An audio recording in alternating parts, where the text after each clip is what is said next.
All right, so again, I appreciate everybody jumping on to our session tonight. We really have a incredibly impressive menu on tap for you here. The speakers we have for you are really some of the foremost experts you're going to find on these topics anywhere in the country. So, I'm confident that you're going to leave this session today feeling more educated than when you came in, and that's all we can ask.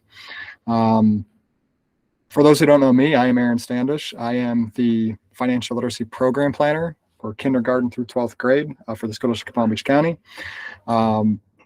Typically, my job involves doing curriculum and helping teachers get ready to instruct students on matters of personal finance. I've been doing that job. This is my 9th year of doing that for the school district. We have lots of personal finance programs in our district, which I'm going to talk about. I'm going to give a plug for those here in a moment.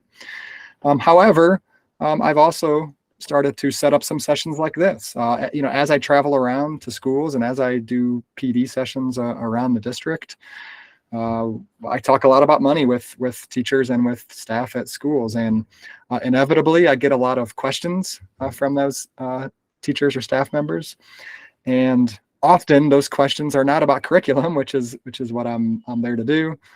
Thanks, Dan. It's often about their own personal finance situation. And so several years ago, I decided to really dive into it and look into what is the state of personal finance throughout our district. And I learned what is true in most corners of this country. And it's the fact that most people aren't very comfortable or confident in their personal finance knowledge. And so I set out to figure out, well, what can we do about that? And, I can assure you of one thing before we start, and that's that whenever you see a session that I may put on for my end of things, it's always going to be done by people who do not have a vested interest in the decisions that you make. In other words, they cannot benefit financially from any of the advice or the education that they give. This is a strictly educational session. You are only going to see presenters from educational institutions. Myself, I only work for the School District of Palm Beach County. I certainly am not earning commissions or anything on the side from anybody. You are going to see presentations from governmental institutions, the U.S. Security and Exchange Commission, and you're going to see a presentation from a nonprofit, 403b-wise.org, who again is not taking, cannot take money on the side from anybody. They have to be very transparent with their finances. So that is not always true of some of the education sessions you see around our county. Is sometimes you see them often being done by people who can benefit financially off of the advice that they are, or the education that they're providing. So there's a little bit of a conflict of interest. So that is number one. I can assure you that there are zero conflicts of interest here tonight. So we did a first session. This is meant to be like a follow-up to our session that was on 403b day, but I know not everybody was at that session. That's completely understandable, but I'm going to do a quick review for you on some things we talked about at that session. If you were there, sorry for those of you who were at that session. It might be a bit of a repetition for you, but it's always good to hear it again. And then I'm going to turn it over. I'll introduce here in a few moments our presenters from the U.S. Security and Exchange Commission, the SEC. They're going to talk specifically about investing in 403b and 457b plans, along with some other types of investments that you may be able to do. And they're also going to talk about fraud and what to look out for when it comes to investment fraud. And then after that, at the 5 o'clock hour, we're going to turn it over to the nonprofit 403b-wise. We have Dan Otter, who's the executive director of 403b-wise, and we have Scott Dowenhauer, who does a lot of work with 403b-wise and is a CFP. He is a fiduciary CFP. There's Dan waving to us, which is a certified financial planner. So he's going to speak a little bit more about investments in 403 plans, and they're also going to talk about what to look for with financial advisors. Right? So that's sort of our agenda for tonight. Just to give a quick plug for a lot of the programming that we do, I can't get in front of staff or teachers and not give a plug for some of the financial literacy program we do throughout the district, because I often hear when I go talk to groups who aren't aware, they're like, yeah, why didn't we do this when I was in school, or why don't we do more of this? And I'm here to tell you we do a lot of it. We do. And one of the selfish reasons that I put on programs like this for the staff of the schools of Palm Beach County, is to sort of spread the gospel of personal finance education.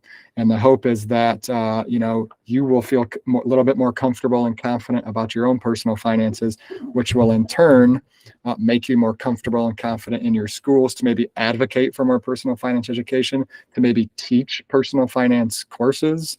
So that's sort of the angle sometimes that I take at this. And so you see, if you didn't know, April was Financial Literacy Month. So happy Financial Literacy Month, first and foremost. We did a lot from our office here. We did a lot of different programs for teachers. You're obviously here at one of them. We did this we're doing a 3-part series on teachers' own personal finances. You're at part 2 right now. There is a part 3 that we haven't advertised a lot of, because there actually are a lot of FRS sessions in our district that are done directly by FRS that are really good. This is one I'm doing. I'm doing this one live at the district office next week on April 17th. Certainly, you are free to come and join. It's just an hour, and we're just going to go over the basics. What we find is a lot of people have a general misunderstanding of how the FRS, how the Florida retirement system works, both the pension plan and the investment plan. So I'm going to do a very basic, just hour-long session. If you can join, sign up, and I'll see you there. Just a real quick shout out, in case like I said, this is part of this is for us to spread the good word about financial education. That's we'll do that for all of 5 minutes here, and then the rest of it will be for your own personal finance. But in case you didn't know, we do have high school courses. We have actually 4 different high school courses right now, in which personal finance instruction is a large portion of those courses. We have standalone elective courses in both social studies and CTE. We've got a course called Economics with Financial Literacy. That's part of a required economics course. And then we also have a course brand new this year as part of the new BEST standards. Part of the new math BEST standards, there's a financial literacy strand in that. And so we have a new course this year in high school called Math for Data and Financial Literacy. And then some of this will change next year. You may have seen the news last year, but Florida passed a graduation requirement that students before they graduate must take a standalone 1-semester personal finance course. So that's phenomenal news, and that goes into effect starting next year with the incoming freshmen. So that'll be the class of 2027. That'll be your first class to graduate having to take a required personal finance course. At the middle school level, we've also got a middle school elective course. We have 5 middle schools offering it this year. We're certainly, if you're someone down here who teaches at a middle school, we're trying to get more middle schools to offer that course. And then at the elementary level, at grade 4, there are financial literacy standards. And that's part of the social studies track in elementary. And we also have K-5 programs as well that are voluntary programs. So that's a quick shout out for our program. And then just you'll get the slide deck afterwards. I'll send this all to you. But here, if you're in high schools and looking for high school resources for the classroom, this is a virtual classroom for high school resources. And if you're a middle school teacher in middle school, here's a virtual classroom for middle school. And if you're elementary, reach out to me. I didn't put it on this slide, but we also have it doesn't quite look like this, but we have a separate document for elementary resources as well. And let me real quick, in these my last 5 minutes, let me just give you a quick review for those of you who were not able to attend on April 3rd when we did part number 1, which is Get Wise to 403b and 457b plans. In that session, we introduced basically just what is a 403b plan, how do they work, what are some of the basic types of investments you can put in them. We look specifically at some of the vendors in our district that are available, and we talked about the district rating system from 403b Wise. So let me here in just 5 minutes give you a quick summary of what we covered in that last 2-hour session. First of all, I put this slide up there, and those of you who were there, this is going to be a repeat for you. But ultimately, our goal of this session is all these sessions is for you to understand that as a teacher, you can retire comfortably. Right now, you may not retire excessively wealthy, like some people may want to, but you can absolutely, as a full career or even half career teacher, retire with a in very comfortable circumstances. And what I showed up there was, this is sort of an old school thing to look at, but it's called the 3-legged stool of financial security. So this is what you're supposed to, in retirement, be able to rest on, is this 3-legged stool. The first 2, let's just look at the first one, Social Security. Talk about that one. That's paid to by the government. We're lucky in the state of Florida as teachers. Not all states, teachers receive Social Security. They don't pay into it. I believe there's 12-ish or so states where teachers do not pay into Social Security. Now, that means it doesn't get taken out of their paycheck, but it also means that in retirement, they don't get Social Security and they're missing that leg. All right, but you'll get hopefully as full of Social Security as you can get. I know you see in the news that Social Security, trust fund is set to run out in say 2035-ish, I think is the latest projections. That does not mean you will not get Social Security. It means you might not get it all. There means something's got to be done for, either raise taxes or cut benefits or something to fully fund the Social Security that's going to be due to people. But I think you can still relatively reliably count on Social Security being there in your retirement. That's the first leg. So that's there for you. The second leg, we're incredibly fortunate to still have, as almost all private employees no longer have, a pension, right? And that's the Florida retirement system. What some of you may not realize, though, is you may not have a pension. Right? As part of the Florida retirement system, you choose or are defaulted into either the pension plan or the investment plan. They are fundamentally different plans. So if you're in the investment plan, you do not have a pension. You have an investment account, which is very different than a defined benefit pension plan. So on the session on the 17th, that's going to be live or in person, I'm going to talk about some of those fundamental differences and what they are. But either way, you're going to get something from the Florida retirement system, and that'll be a nice second leg to stand on. So you already, if you're a full career teacher, you're going to have two nice legs to stand on there with pension and Social Security. It's that, and that'll, if you're a full career teacher, that'll replace maybe 70-ish% or so of your pre-retirement income, which is nice. However, we usually hear from people they'd sometimes prefer to live on more than 70% of their pre-retirement income. And that's where that third leg comes into play. And that's your own personal retirement savings. What are you doing?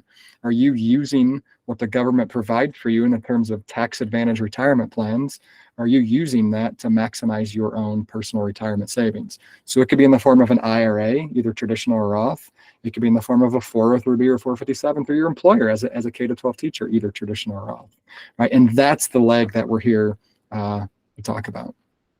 And so just real quickly, the last few things I'll go at. If you missed the first session and don't understand what a 403b or 457b plan is, the basics of it are it's a tax advantage retirement plan offered by your employer. You can only get a 403b plan through your employer.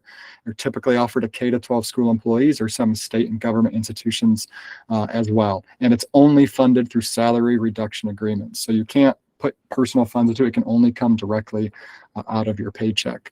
You can have either a traditional 403b or 457b or a Roth 403b or 457b. Our district gives you both options. Right. And a real quick, now there's some more nuances to this, but just a real quick explanation of if you have just a regular traditional 403b account, that's a pre-tax contribution. That means it's tax deductible. Right. Basically what that means is just for simplicity purposes, if you were to make $55,000 for the year, but you put $5,000 into a traditional 403b, the school district's only going to report you as having made $50,000. You're only going to pay taxes on $50,000 of that. All right, so that's pre-tax money. You don't pay taxes on it when you put it into the account. That money, the benefit is it grows tax-free. You're not going to pay any capital gains on it as it grows over time. But with a traditional, Uncle Sam's going to get his taxes at some point, and that point's going to be when you retire and go to withdraw the money. You will have to pay taxes. Whereas with a Roth is after-tax money, meaning that if you make $55,000, the district's going to report you as having made $55,000 and you're going to pay taxes on $55,000. There's no tax deduction with that. So it's after tax money, meaning you already paid the taxes on it. All right. Same as the traditional, your investments grow tax-free, right? No capital gains taxes as it grows. Here's the kicker with a Roth is at retirement and withdrawal, you will not pay taxes because why? You already paid taxes on it. So the question in a traditional Roth is, do I want to pay taxes now? Do I want to pay taxes later? And again, there's some nuances to that discussion. We have Scott later on, who, like I said, is a CFP, who, if you want to ask some questions about that, he'd be a good one to ask. And there at the bottom, you see your contribution limits for the year. And then finally, review this. The 403b-Ys they showed us, those are the vendors that are available to use for 403b or 457b plans for the school district of Palm Beach County. That is what is made available in our plans. It is maintained by TSA Consulting Group. They're the third-party administrator who maintains those accounts. So you may see TSACG occasionally. And Dan introduced it in the last session. They have a district plan rating project where they've tried to take all 403b plans throughout the country and rate them. And they use a traffic light system, red meaning danger, danger, right? Beware, stop maybe. Yellow meaning proceed with caution, and green meaning go, go, go. And if you have questions about that, they went all through their rating system in the last session, but I suppose they can probably, there you go. Thank you, Dan. Dan has just put up where the rating systems come from. So there you see are the vendors and ours who have been rated either red, yellow, or green. And they will, again, when I go to Dan and Scott later today or later at about 5 o'clock, they will talk about that rating system a little bit more again. But I just wanted you to see, in case it's referenced and you missed the first one, I just wanted you to see where that was coming from. All right, so I'm out of breath there. That was a quick 15-minute jaunt, quick 15-minute introduction. Thank goodness you don't have to hear from me again. We're going to turn it over to the professionals now. We're going to turn it over to the experts.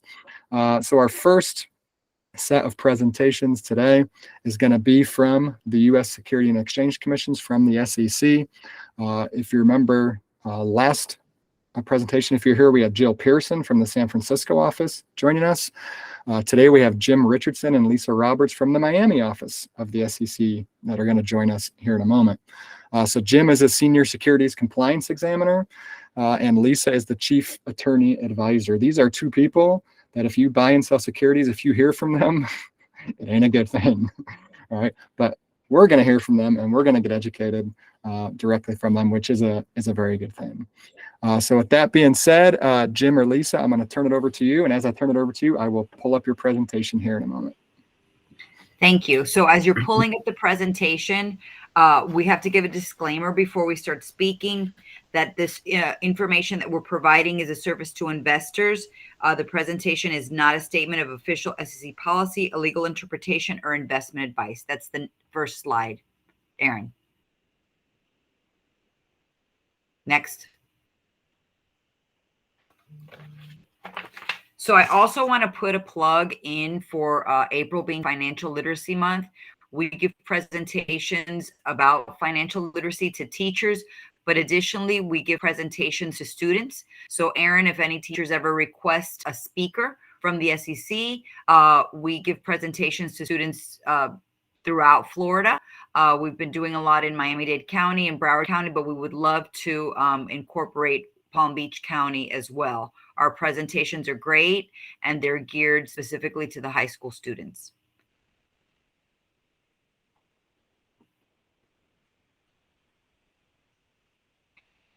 Aaron, can you hear me? Because I can't tell.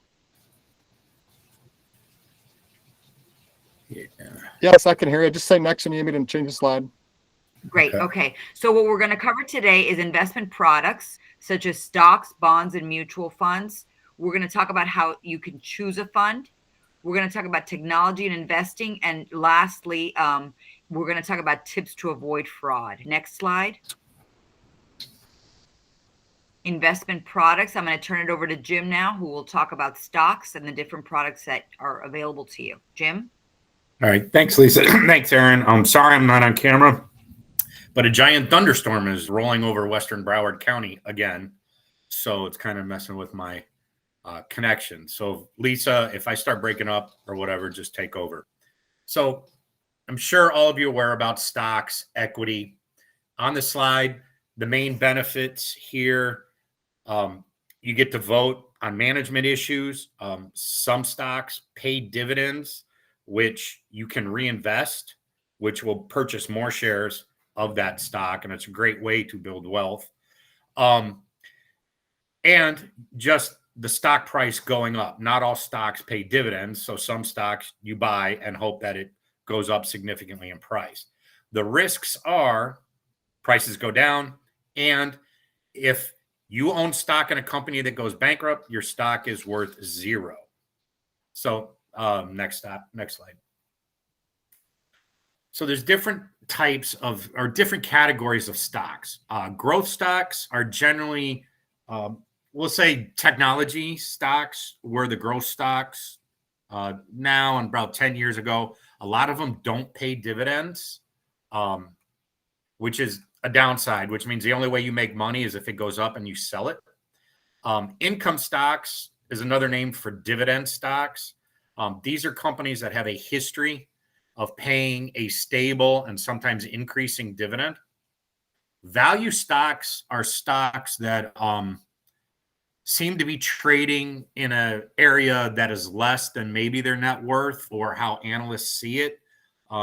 As you've seen over time, some companies, some things fall out of favor, but the actual fundamentals of the stock are still strong, and those are value stocks. Blue chip stocks are the big standard, been around a long time, pay dividends pretty solidly. Some people call the Dow Industrials the blue chip stocks. And then stocks are generally broken up into three categories. Large cap, which is the share value times the number of shares, and it's, they get up in the hundreds of billions of dollars. Mid caps and small caps. Small caps are generally a long times are considered growth stocks, somewhat a little bit riskier, but they're still good investment potentials. Okay, next slide, please. Bonds or fixed income. Many of you may be aware of that, where bonds are, you basically are lending money to a company, and in return, they will pay you your money back in a far date, sometimes 10, 20, 30 years. And then they will pay you interest payments generally every 6 months, a coupon payment on that. Unlike a dividend, you generally cannot reinvest your coupon payment or interest payment back into that bond to get more. But you can, pull it and then later on buy more. The benefits, predictable income stream. That's why they call it fixed income. You get your principal back after the bond matures, but the one caveat on that is as long as the company is solvent and has paid the dividend and fulfilled the obligations of the bond. Risks, inflation, which reduces the value of your coupon payment. Some bonds may be called before maturity, so you get your money back on the principal, but you lose that forward income stream of the coupon or interest payments. But as we said, companies go bankrupt. But the difference in a bond than a stock is that if the company goes bankrupt, as a bondholder, you have the right to first allocation of the remaining assets. And then bonds, some of those bonds included, like they have a picture on here of a savings bond, which is a different set of bonds than corporate bonds or treasury. Next slide, please. As we hear, you have corporate bonds, which you lend money to a company, and you have risks of the company, credit risk of the company going bankrupt, or investment banks reducing the rating, so going from high yield or from investment grade to a junk bond, which can affect the underlying price. Municipal bonds are government entities that issue these bonds to finance projects, parks, schools, various things like that. A lot or most municipal bonds have the interest payments are tax-free on some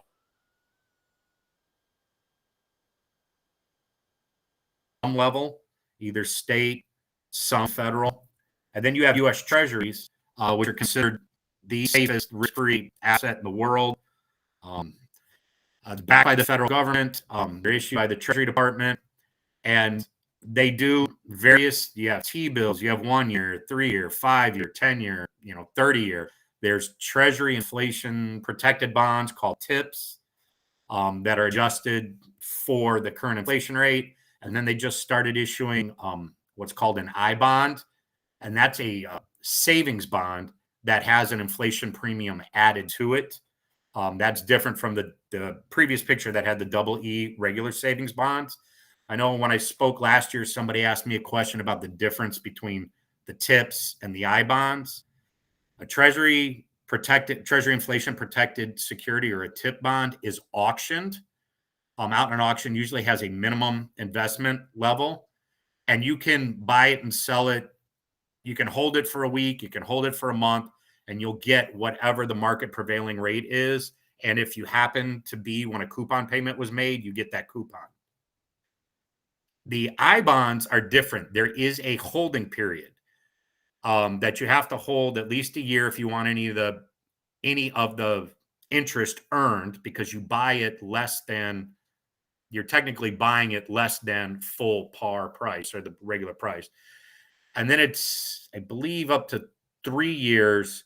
If you sell it, then you lose the previous 3 months interest. And those can be bought, all treasuries can be bought directly from Treasury Direct, a government type site. Next slide, please. Okay, most common investment for everybody, easier, mutual funds, or called investment companies.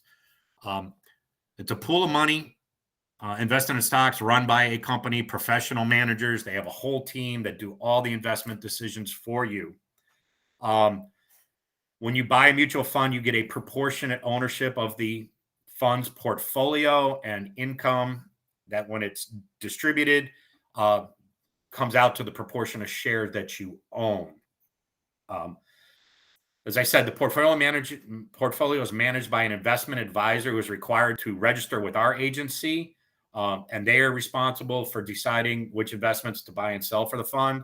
That's the department I work in examinations. I overlook a lot of investment advisors and investment companies' mutual funds.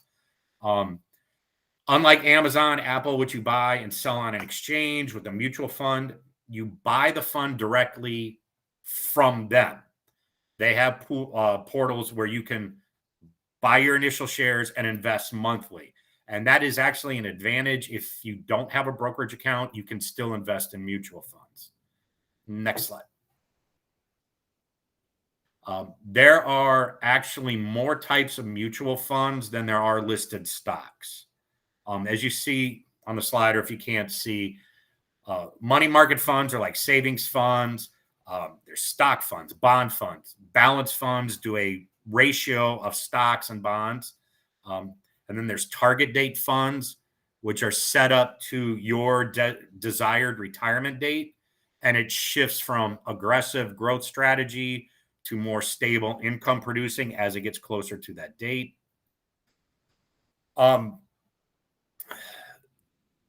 Mutual fund.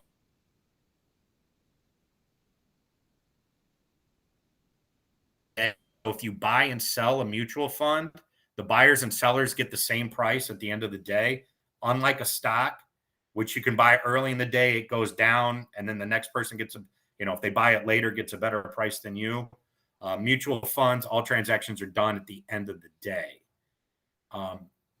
Next slide, please. Now, a newer phenomenon of the last 10, 15 years are exchange traded funds. These are basically mutual funds that are traded on a stock exchange. It's a pool of money invested, and they tell you what they're going to invest in. A lot of ETFs can invest in futures, commodities, things that some mutual funds are not allowed to invest in. Now, ETFs are different in that you can buy and sell them during the day at different prices. You can trade it just like a stock.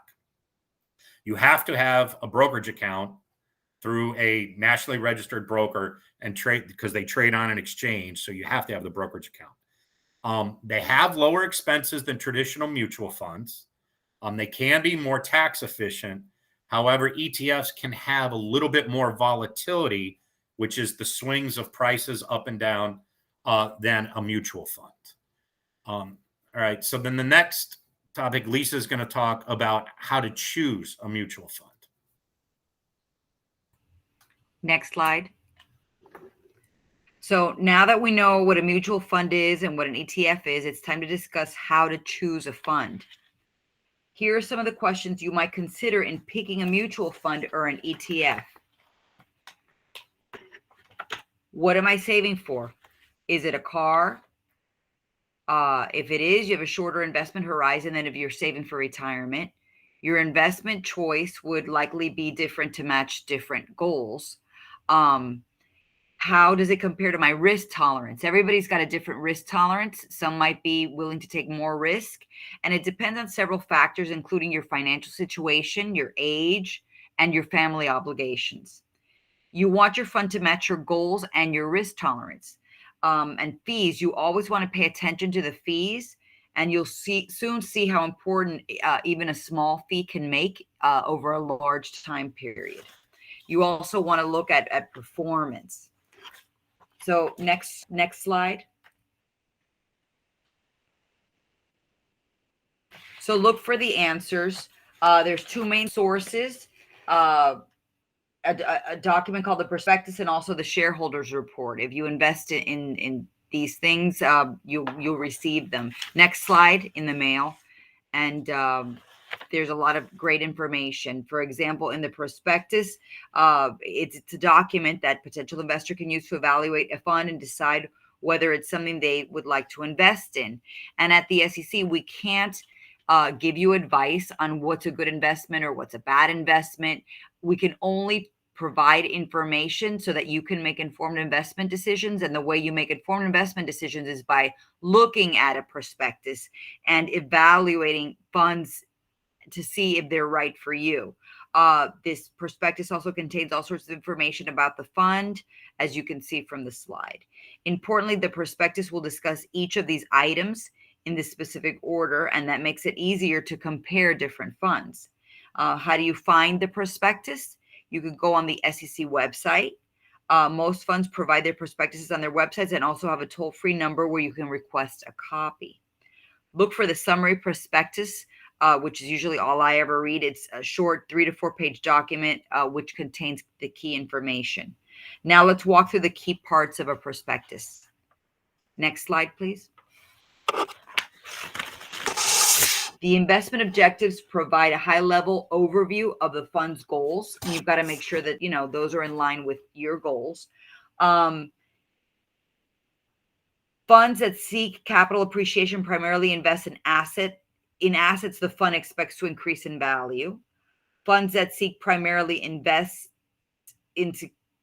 income primarily invest in securities that produce income, such as bonds that pay interest or securities that pay dividends.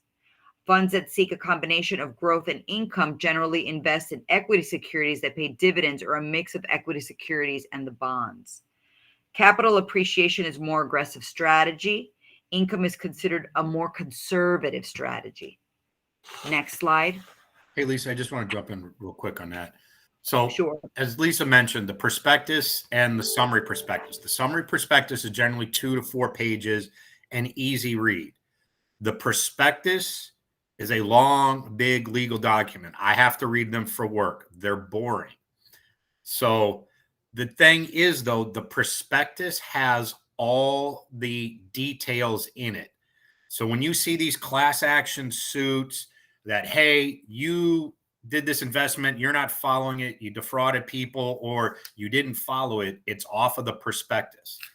If you are investing a smaller amount or starting into mutual funds and learning, the summary prospectus is fine to go in. It's safe enough to go in.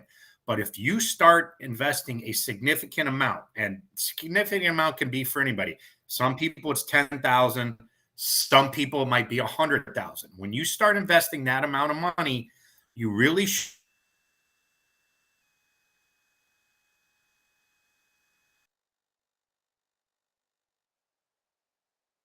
take the time to read the prospectus, the full one, because it tells limitations on what they can buy, how often they can trade, how they price it. It's a great way to see differences that could have. That's just my personal advice on how to do, whether to rely on a summary prospectus or actually read the prospectus. Next slide. Technology and investing. Technology advances have made investing easier than ever, but technology also exposes us to limitless information, and much of it is dubious. So we're pretty cautious at the SEC when we see, people using investment apps, which are real popular now, because you've got to be really careful, and it exposes us to limitless information. So new to investing, watch where you get your information. Remember, this is your money. So if you're new to investing, be careful where you get your information. Many celebrities get paid big bucks for their endorsements, which means they profit regardless of how the investment performs, and you won't. I don't know if you heard about the recent case that the SEC filed against Kim Kardashian. She was promoting a crypto security, but she didn't tell people that she was being paid to promote this product. And we at the SEC brought an action against her because investors need to know that she wasn't promoting it because she was a purchaser. She was promoting it because she was getting paid. And, it's up to you to decide whether you want to invest in whatever's being promoted or not, but you need to have information so that you can make an informed investment decision. So the internet is filled with bad investing advice. And even when the advice is arguably okay, it might not meet your investing goals, time horizon, or risk tolerance. Many of us have friends and relatives who claim to be investing experts, but would you go to them for surgical consultation or even a complex plumbing repair? They may not know much about investing either. So you've got to go to experts or, do a lot of research to get the information yourself so that you can be comfortable with the decisions you're making. So do your own research and seek out unbiased sources. Your local library may have free resources that can improve your financial capability. Figure out what your investing goals, time horizon, and risk tolerance are before investing. Investing is a long game, not a get rich quick scheme. I've often heard, the way to get rich is slow and steady. But people usually aren't patient that way. They want to invest and want to see a quick return, but that's really not how to do it. So a good starting point may be a low fee, diversified and tax advantage investments like what's offered at your workplace, and then build from there. Next slide. I mentioned investing apps. They become popular, especially with younger people. Many apps allow you to buy or sell securities or get investment advice. Some apps allow you to set an investment strategy, often based on your time horizon and risk tolerance. If you plan to use an investing app, make sure you're dealing with a registered investment firm by doing a free background check on a website that the SEC has. It's called investor.gov.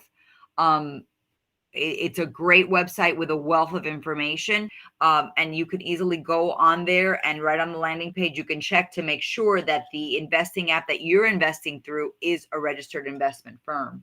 Next slide. So what to consider when using investment apps? Here's some things to be aware of. Many apps advertise no fees or low fees, but check the fine print to make sure you're comfortable with how the firm is compensated. Some firms may be difficult to reach if you have questions. Some have no customer service phone support and only offer email assistance, which can take time for responses. So that's a chance you're taking when using an investment app. Some apps may give inexperienced users access to complex or high-risk products or strategies like options trading, which Jim happens to be an expert on, where you can lose money that you invest. So keep in mind that some apps use entertaining user interfaces with notifications when stocks go up or down and fun graphics after transactions. And these can encourage over trading and even encourage investors to treat investing more like gambling. It's called gamification. For example, sometimes I use Duolingo for studying a language, and will get like a little message pop up. Hey, haven't heard from you in a while. And this is what can happen with investing apps. And you might invest just because you're getting that pop up on your phone when you otherwise wouldn't invest. Next slide.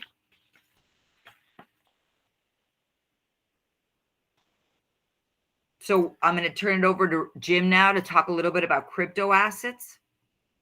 Okay, thank you. I will go back on the investing apps. Another downside, I know for your 403bs and those type plans, they're not available. But if you had set up your own IRA outside of that, or you have an outside trading account that your spouse has or your kids set up and all that, they provide easier access to lines of products, derivatives like options, and they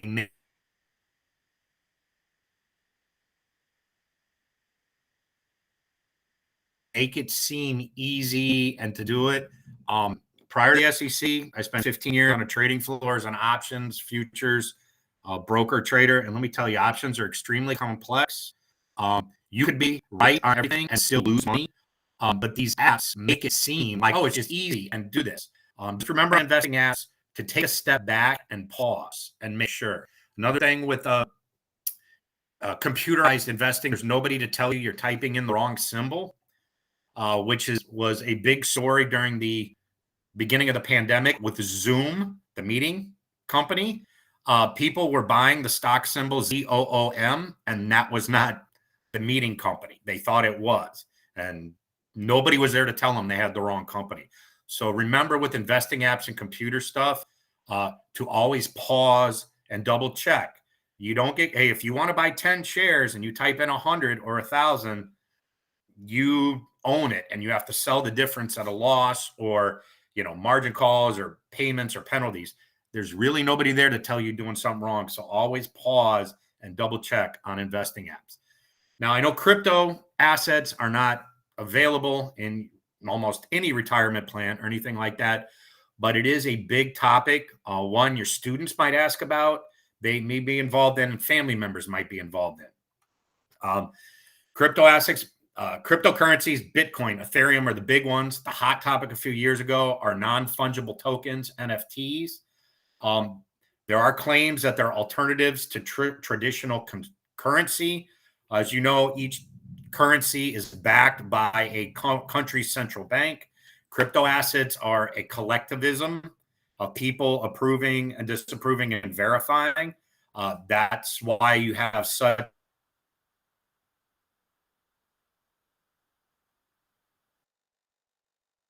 volatility in the pricing. Crypto assets are not regulated by any government. Okay, it's worldwide. Anybody can use it. And then you also see there's a lot of fraud involved, a lot of theft of assets. They're all stored in digital form. You have a crypto key. There's stories of early investor in Bitcoin that lost their passwords and crypto keys, and they are missing out on hundreds of millions of dollars, and no one can get it. They're very complex and very volatile. Next slide, please, Aaron.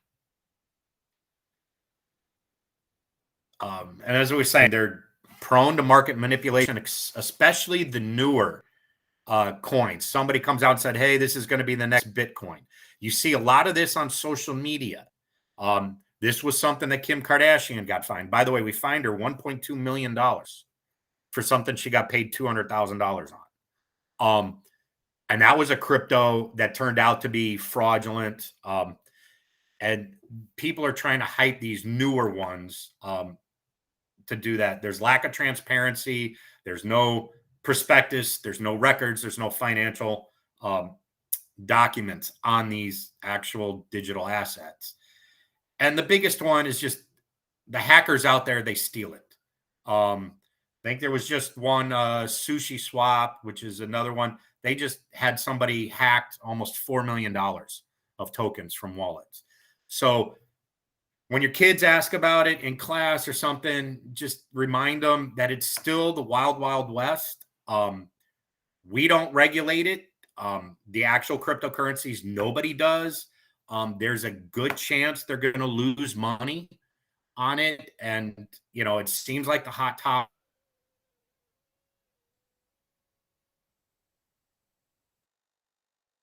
in the one, I think we're going to talk about avoiding fraud.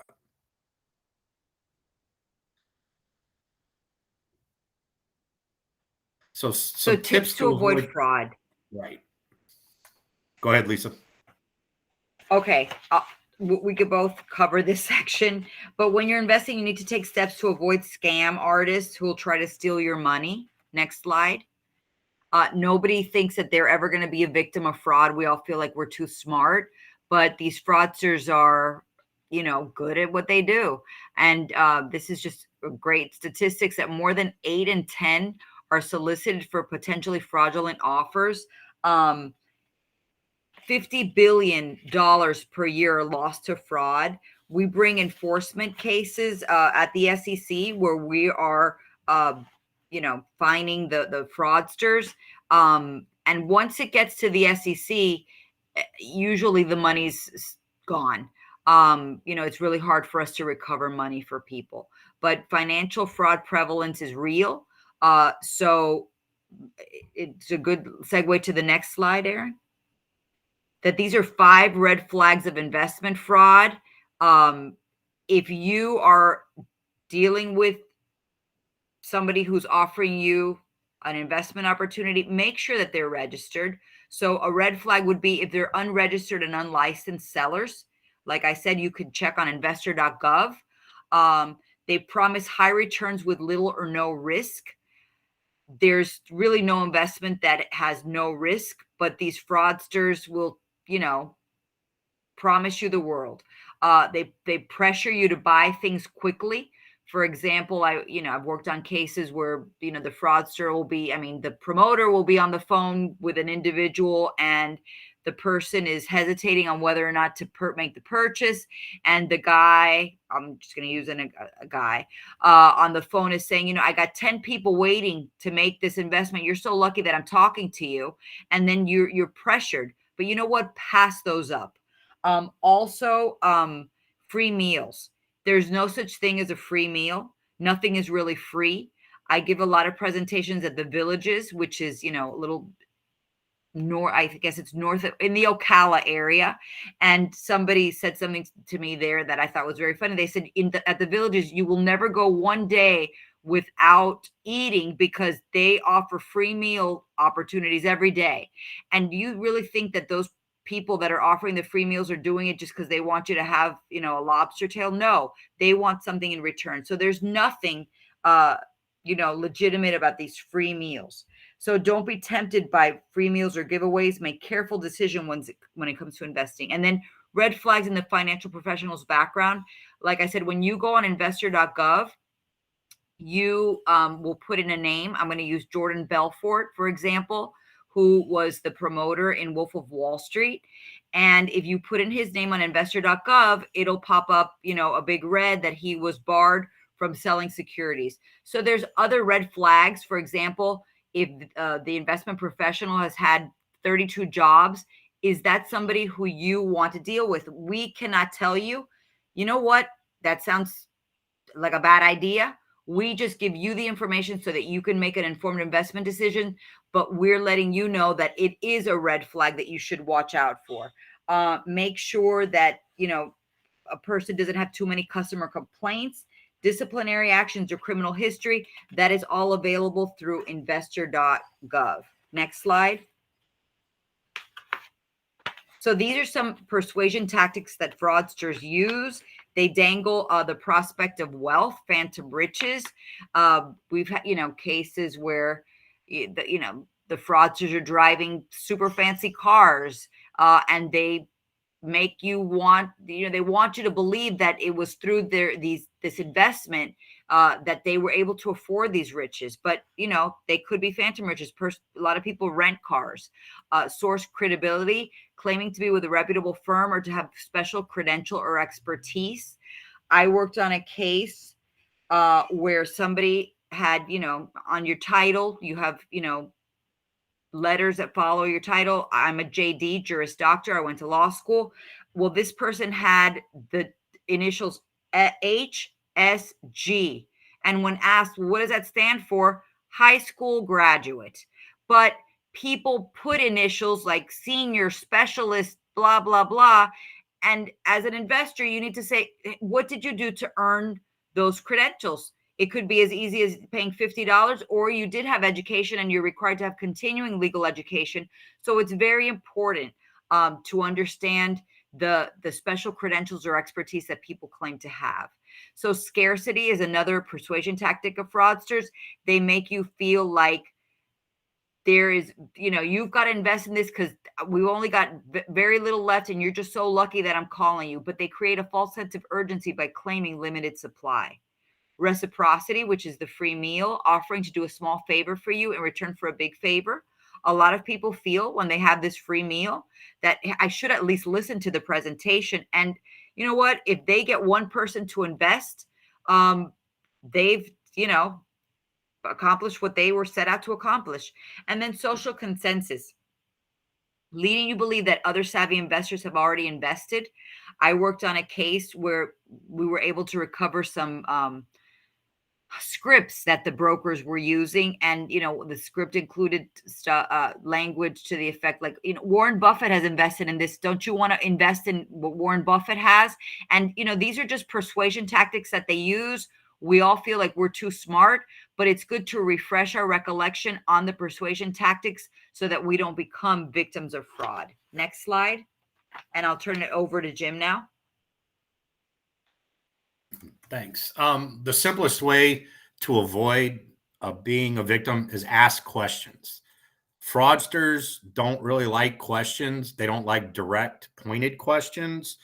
They'll always give, a lot of times dismissive, broad answers, things like that. So always ask questions and see how they answer it. And if you don't like the answer, don't invest, don't do business with the people. And also, any legitimate investment out there does not have to be bought at this moment, okay? There might be a price difference, but you'll still have the opportunity. Legitimate investments don't have closing windows. There are a small few exceptions, but you're not going to buy those in, a retirement plan and things like that. Research every investment thoroughly. Investor.gov, another one, Edgar. You can see that if it is actually a registered, reviewed, legitimate investment. A lot of scams involve private placements, Reg D securities, things like that. So when you hear people use those terms, that's a good time to take a pause and stop. And if you're really interested in investing it, if you have a lawyer, legal counsel, have them help you with the documentation. And they can also do background research on people more than investor.gov, or I put on their broker check from FINRA. If you're going to invest a good lot of money, or you're going to, I always tell people, most people will spend more time researching the next movie they're going to see than they will the person they're handing their life savings over to. If you're going to invest with somebody, invest in anything, or hand somebody some money, do a background check, do research. It can be simple as Google. I had an actor that was involved in a Ponzi scheme that called me and we talked. And he said, Jim, I wish I had Googled his name before I handed him the check. Because when he Googled the guy's name and put in fraud, Ponzi scheme, 5-8 different results came up because he had been doing this in 3 different states. So, and I use Google search on my exams as a starting point to look. It's a great way. It's just very simple. If anybody wants you to invest in anything, anybody wants your money, just Google their name and just get an idea, because things will pop up if they are bad. Okay, next slide, please. Common scams. So these are some of the common things that people use, fraudsters use to separate you from your money. Pump and dump. You can't trade penny stocks, micro stocks like that in 403bs, but this, many of you older, my age, I'm 54. You've heard of boiler rooms, call centers where they come in. Hey, Jordan Belfort, from Wolf of Wall Street, they were involved in pump and dumps. They'd take worthless stocks, buy the majority of them, not disclose their ownership, and then they'd use promoters, celebrities, or phone calls themselves to say, hey, this thing's going up. This is a great thing. This is going to get you rich. And so people will buy it. The price goes up, and the fraudsters sell the stock, make the money. And now that the buyers are gone, the stock collapses and the buyers end up losing most of their money. Next slide, please. I mentioned Ponzi schemes. This is another common one. Ponzi schemes are basically using new investor funds to pay old investors. Bernie Madoff is the most famous one. There was a series on HBO or Showtime last year about it. He ran a 40-year complex Ponzi. Well, it was simple but complex to everybody else. Ponzi scheme. He would just raise money from new investors and turn around and pay the old investors exceedingly high interest rates and returns. Those old investors would go out and tell people how great it was. I'm getting these checks every day or every year. This is great. And it kept cycling, and more people did it, and it spread out. And in the end, there was nothing. A lot of people lost all their money. A lot of people, if you read the stories, a few of them were so, damaged and, all that, they took their own lives. Ponzi schemes, they're tough. Like we said, somebody's recommending it to you. They can be scammed without being known. It's just the simplest thing. If somebody says, hey, I can offer you a 20% return, guaranteed, risk-free, and I'll give it to you in a year, most likely it's a Ponzi scheme. Because you compare it to the government rate, which I said earlier, Treasury securities. You look at that one.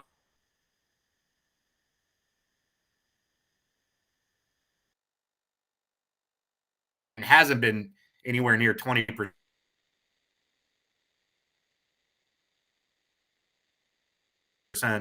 since probably the early 80s. So anybody promising large returns in a short time frame with almost guaranteed safety, it's most likely a Ponzi scheme, and you're better off just saying thanks, but no thanks. Next slide.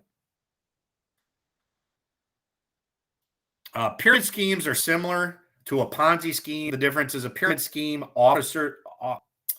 you're recruiting people to recruit people, and you get paid on the people you recruit, and there's no actual product or service behind it. You hear people say that the original Tupperware or drawing a blank on the cosmetic company, Avon, were pyramid schemes, but they actually had legitimate products and sales and commissions. Pyramid schemes aren't as common anymore. Ponzi schemes are more common than you see in pyramid schemes, especially in the investment side.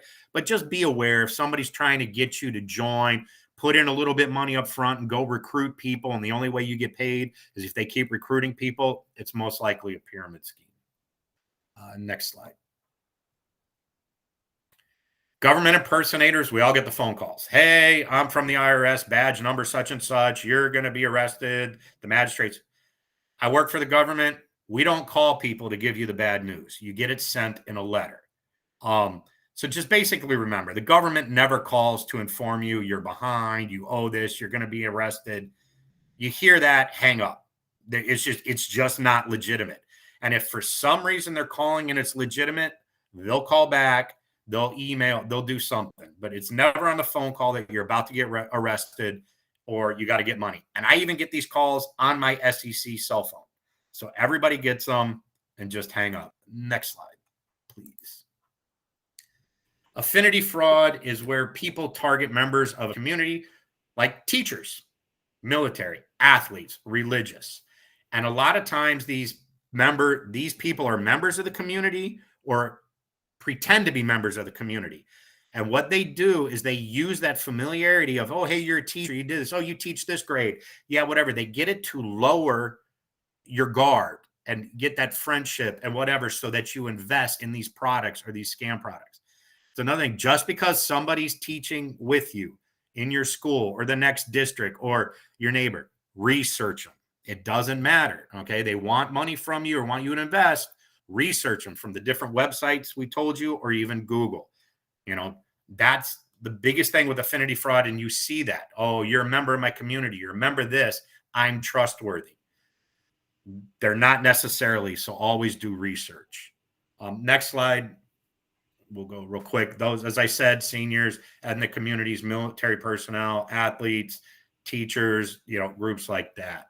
So just be wary. Just because they're a member of your profession, church, background, nationality, whatever, they may not be legitimate. Research them. Next slide, please. So we're, SEC resources. yeah, I'll pass this to is Lisa. the last slide. Next slide. Investor.gov, we've been talking about it, but this is what it looks like. And be sure to check out investor.gov before you make investment decisions. Thank you for having us today. We want to be respectful of your time. Thank you, Aaron, for inviting us. If any of your staff members have questions, we're always available, and Aaron has our contact information, but there's a lot of resources for teachers on investor.gov that the teachers can use personally and for their students. We also have releases on the current frauds that we're seeing in cases that we're filing. So we'll turn it back over to Aaron. Thank you so much for having us today, Aaron. Thank you. Thank you, Lisa. Thank you, Jim. And I will also say we mentioned this in the last one on April 3rd, but I will mention it again. I just put it in the chat. They also have a specific saving and investing guide directly that is geared directly for K-12 teachers. So I've just put the link on that. I also have paper copies here, which is a guide for teachers. If anybody wants a copy of this, just send me an email after this presentation and I will put it in the pony mail directly to you at your school. It's a great, easy read that's got some really common sense information in it about saving and investing. With that being said, just a huge thank you to Lisa and Jim. If you have any, first of all, does anyone have any quick questions about any of those frauds or any of the investments that they talked about? We will have a Q&A session towards the end. But if anybody had any quick questions about anything you heard, you can fire it off in the chat, or you can raise your hand as we're going along here. But in the interest of time, since we're at 5:02 here, we're going to transition. But again, that's if you were with us for both presentations, you've seen two really wonderful presentations from our partners at the SEC. So Lisa and Jim, being local, being based in South Florida, are an incredible resource. And like they said, if you teach in a classroom in which you cover personal finance material, please, by all means, reach out to them if you're looking to get some more information to share in your classroom. So a huge thank you to them. With that being said, we're going to turn it over. Just like I said in the last our last presentation when we did it the last time, we bring the SEC in first, and they give us the facts. Right? That was a wonderful, factual, fact-based presentation. Now we're going to turn it over to 403b Wise, the nonprofit. Not that they're not going to give us the facts. They're certainly going to give us the facts. I know you thought I was going with that there. Yeah, I knew you thought I was going to say I was going to give you the fiction. But they give it to you in a little more realistic fashion. They're going to make it a little more personal. All right, so it's going to become a little more personal now. There's going to be a focus on some of the things specifically that are within our 403b plans that are specific within our plans available to you, and they're going to talk a little bit more about some of the tactics that some of the investment advisors within our district might be using to try to get your business and what to watch out for. So with that being said, I introduced him before. I introduce him one more time. Dan Otters, the executive director of 403b Wise. Scott Downhauer has been with Dan since almost the beginning of 403b Wise and is also a CFP, a certified financial planner. So Dan and Scott, you can take it over from here. All right, let's get into crypto stock tips. I'm kidding. Welcome, everybody. Great to, I can't see you, but I have a feeling we have some people from before. I am Dan Otter. I am a former teacher. I've taught elementary, middle school. I've taught college, but I have the best job in the world right now next to Aaron. I get to run the nonprofit 403b Wise, and our whole goal is to help teachers get access to lower cost investment choices. As I shared the last time, this is me when I was teaching elementary school. This is where I heard about the 403b. People would come into my staff lounge, try to sell high-fee products. I didn't like it, so I started 403b Wise many, many years ago. And then thanks to the generous support of Tim Ranzetta, who runs Next Gen Personal Finance, I was able to leave my job at the University of Redlands and run 403b Wise as a nonprofit full-time. A lot of great things have happened to me as a result of this website. Get to meet people like Aaron. But about 20 years ago, I met my partner and whatever the opposite of crime is, Scott Downhauer. Scott? Scott, are you here? Yeah, I'm here. Just trying Okay. to get myself off mute here. I'm used to Zoom, not Google Meet. Sorry. Good afternoon, everyone. My name is Scott Downhauer. I am a certified financial planner, have a master's degree in financial planning, have my own firm, Meridian Wealth Management, that specializes in working with teachers. However, please don't let that scare you off. I'm only here to provide information. I am not taking on clients related to the work that I do with 403b-wise. I'm not actually even taking on clients now. Just too busy.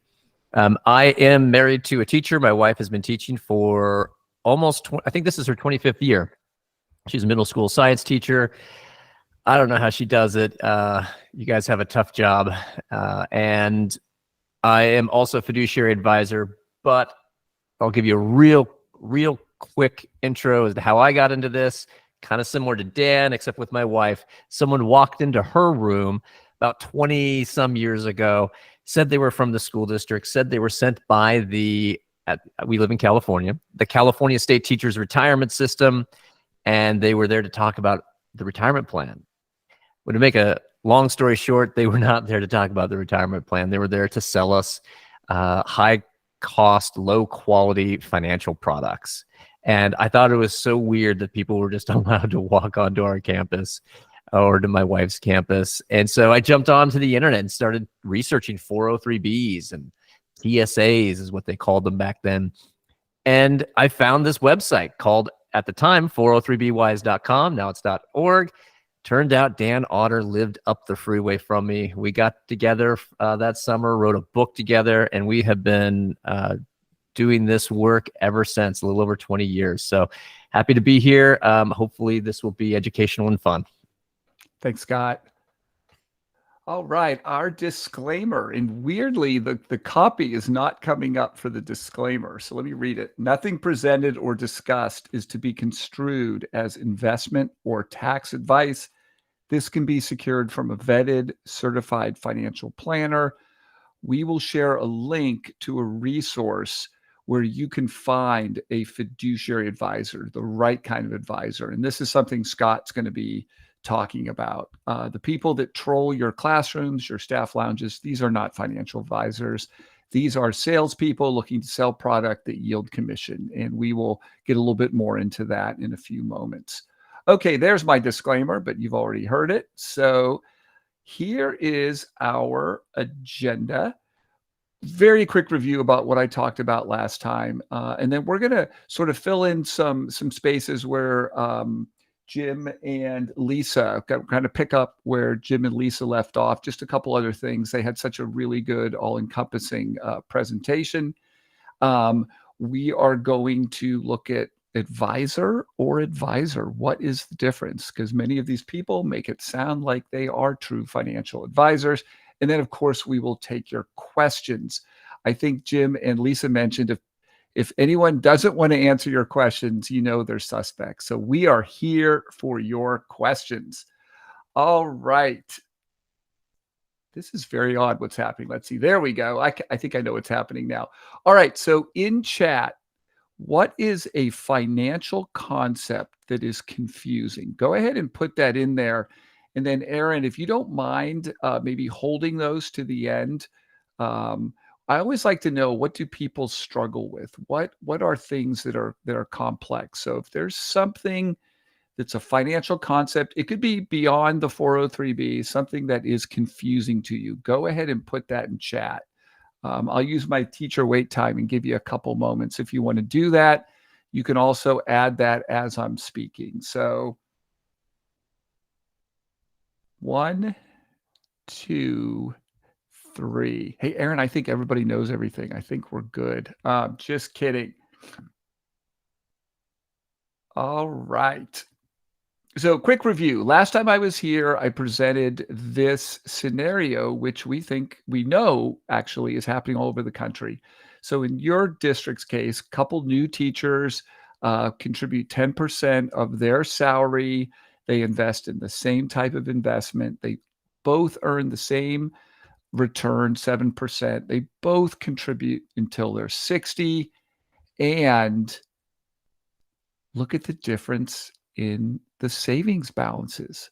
Folks, why is there a difference? Does anyone who was on the call before remember? And if anyone wasn't on the call last time, the presentation, do you know why there is a more than $300,000 difference? What is your guess? Any guesses? Yep, I am seeing the answer, and it is fees. Yeah, Teacher One was in a very popular product nationally. And when I say popular, not popular like people like it, popular in that it has been sold to them. And this is a product by Equitable, the financial company Equitable, also formerly known as AXA. They are on most school district vendor lists, and they sell very high fee expense products. Look at this. This is a simple target date fund, and they're charging over 2%. Now compare that to the teacher that came to this presentation or a previous presentation that Aaron has put on, and they signed up with Fidelity, and they are only paying 0.12%. So please avoid the $300,000 mistake. Your district allows you to do that by offering a low-cost company like Fidelity. Again, quick review. Aaron talked about our rating system. We use the traffic light system. Red means stop, especially when it's pouring rain.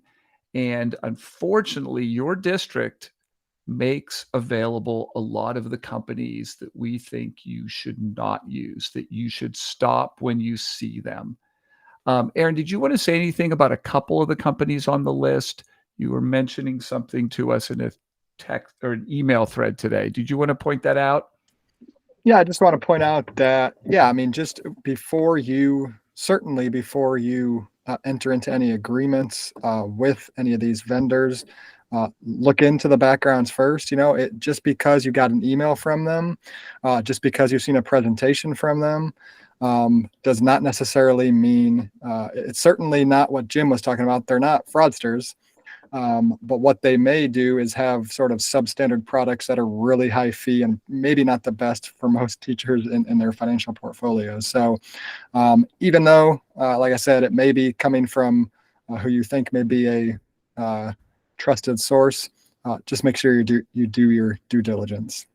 Okay, there was one. Okay, never mind. Okay, I can see. Sorry, I didn't say anything. So again, this is the what we would call the really good choice here in your school district. Okay, I have another question for you. These two terms are often used interchangeably, but I'd like to ask you, what is the difference between savings and investing? The difference between savings and investing. Any guesses?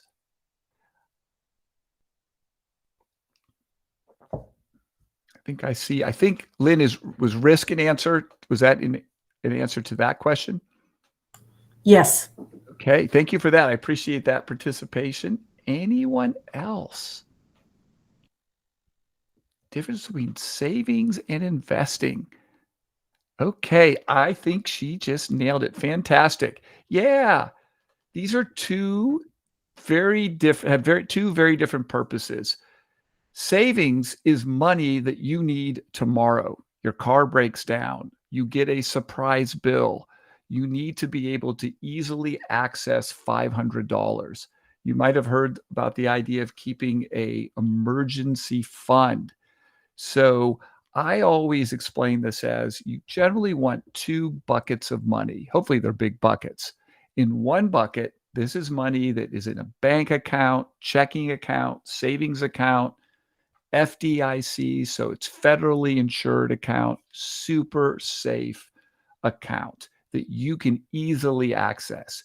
And this is money you need anywhere from tomorrow to 5 years. So we would highly encourage you to have at least several $100,000, hopefully more, in an account like this. And then the other bucket This is money you need in retirement. And it could be 10 to 60 years until you need that money. So when you think about money and these sort of broad ideas, I think it helps you kind of maybe allocate where to keep it. And I really like this description. The primary goal of savings is to protect the principal. The primary goal of investing is to grow the principal. All right, now I have the $1 million question. And that's not a hint, that's the answer. But how much should you save? Does anybody know? Is there a magic amount? Does anybody know? There's just, hey, you hit this amount and you are good. Does anybody know? Is there a magic amount? Anyone know? Well, this is for, oh, I see. Okay, I'm being a very bad teacher. I'm going to change this to how much did you save for retirement? Okay. But you're right. I think that's Yanexi. I think if you could have at least 3 months of savings in that one bucket on your savings bucket, but how much should you save maybe each month? And Lynn, that is definitely what we should aim for. But we also acknowledge that that is very challenging to save that much. And we're going to talk about that in a moment. So yes, thank you so much for sharing that. All right. This is an enemy that used to be hidden because we were bumping along for over a decade around 2% inflation. We know that has not been the case the past 15 to 17 months, although today we got confirmation that inflation seems to be waning as far as these bigger numbers we have been seeing. So I want to show you a little example of inflation. And I know this is something that a lot of us don't even use anymore, but it was just announced that stamps will now cost 66 cents a stamp. Okay. Do you know what a stamp cost in 1990? Any guesses? You can go ahead and put that in the chat. And don't make Lynn do all the work here. All right, Leslie, thank you. And Lynn, you can keep doing the work too, but we want to broaden our answers. 1 cent. Okay, 1990, 1 cent. Any more guesses to what a stamp cost in 1990? Okay, 29, 23, 32. Oh, I love all these great guesses. Thank you so much. You're all pretty close. It was a quarter, 25 cents. And I'm lucky to know Scott for many reasons, but he was able to do all these calculations here. And that was an increase in over 164%. So it more than doubled. Actually, it was only about 3% annual inflation rate, and that's not too bad.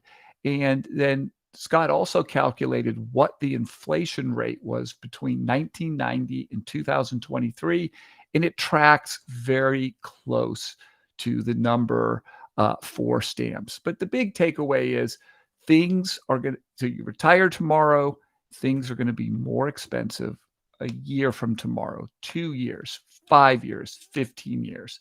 And this is one of the reasons we want to invest in the stock market. Doesn't mean we buy individual stocks. It means perhaps mutual funds. Stocks and mutual funds give us our best chance to beat inflation. And again, doesn't mean we put all our money in the stock market. And that's something Scott's going to talk about. Okay. So this is one of my favorite broad stroke budgeting tools or graphics. And I just love the simplicity of this 50-30-20 budgeting rule. And this is for net. So after you've paid taxes. So 50% goes to needs, groceries, housing, utilities, health insurance, car payment. 30% goes to your wants, 20% goes to savings. And again, I would call that number aspirational, okay? Because it can be very difficult to save 20% of net take home. But you may know this, you're actually kind of close to this number. And this is actually more of a pre-tax calculation, but still, I'd like you to maybe if you felt a little bit overwhelmed by the idea of 20%, you're actually there if you look at it this way. It's our understanding that you automatically contribute 3% to your retirement, whichever option you've chosen. Your employer is putting in almost 12%. Florida is a state where teachers pay in to Social Security. So your portion of that is 6.2%. So your gross contribution is over 21%. So in many ways, you're already hitting that. And if you can be saving an additional amount into maybe your savings bucket, then you're right in line with the guidelines of that graphic I showed you. All right, Scott is going to show a graphic that I'm going to call up. And there it is. And let me just make sure you can see this. So let me change this to this. Can everybody see that? Should be coming on now.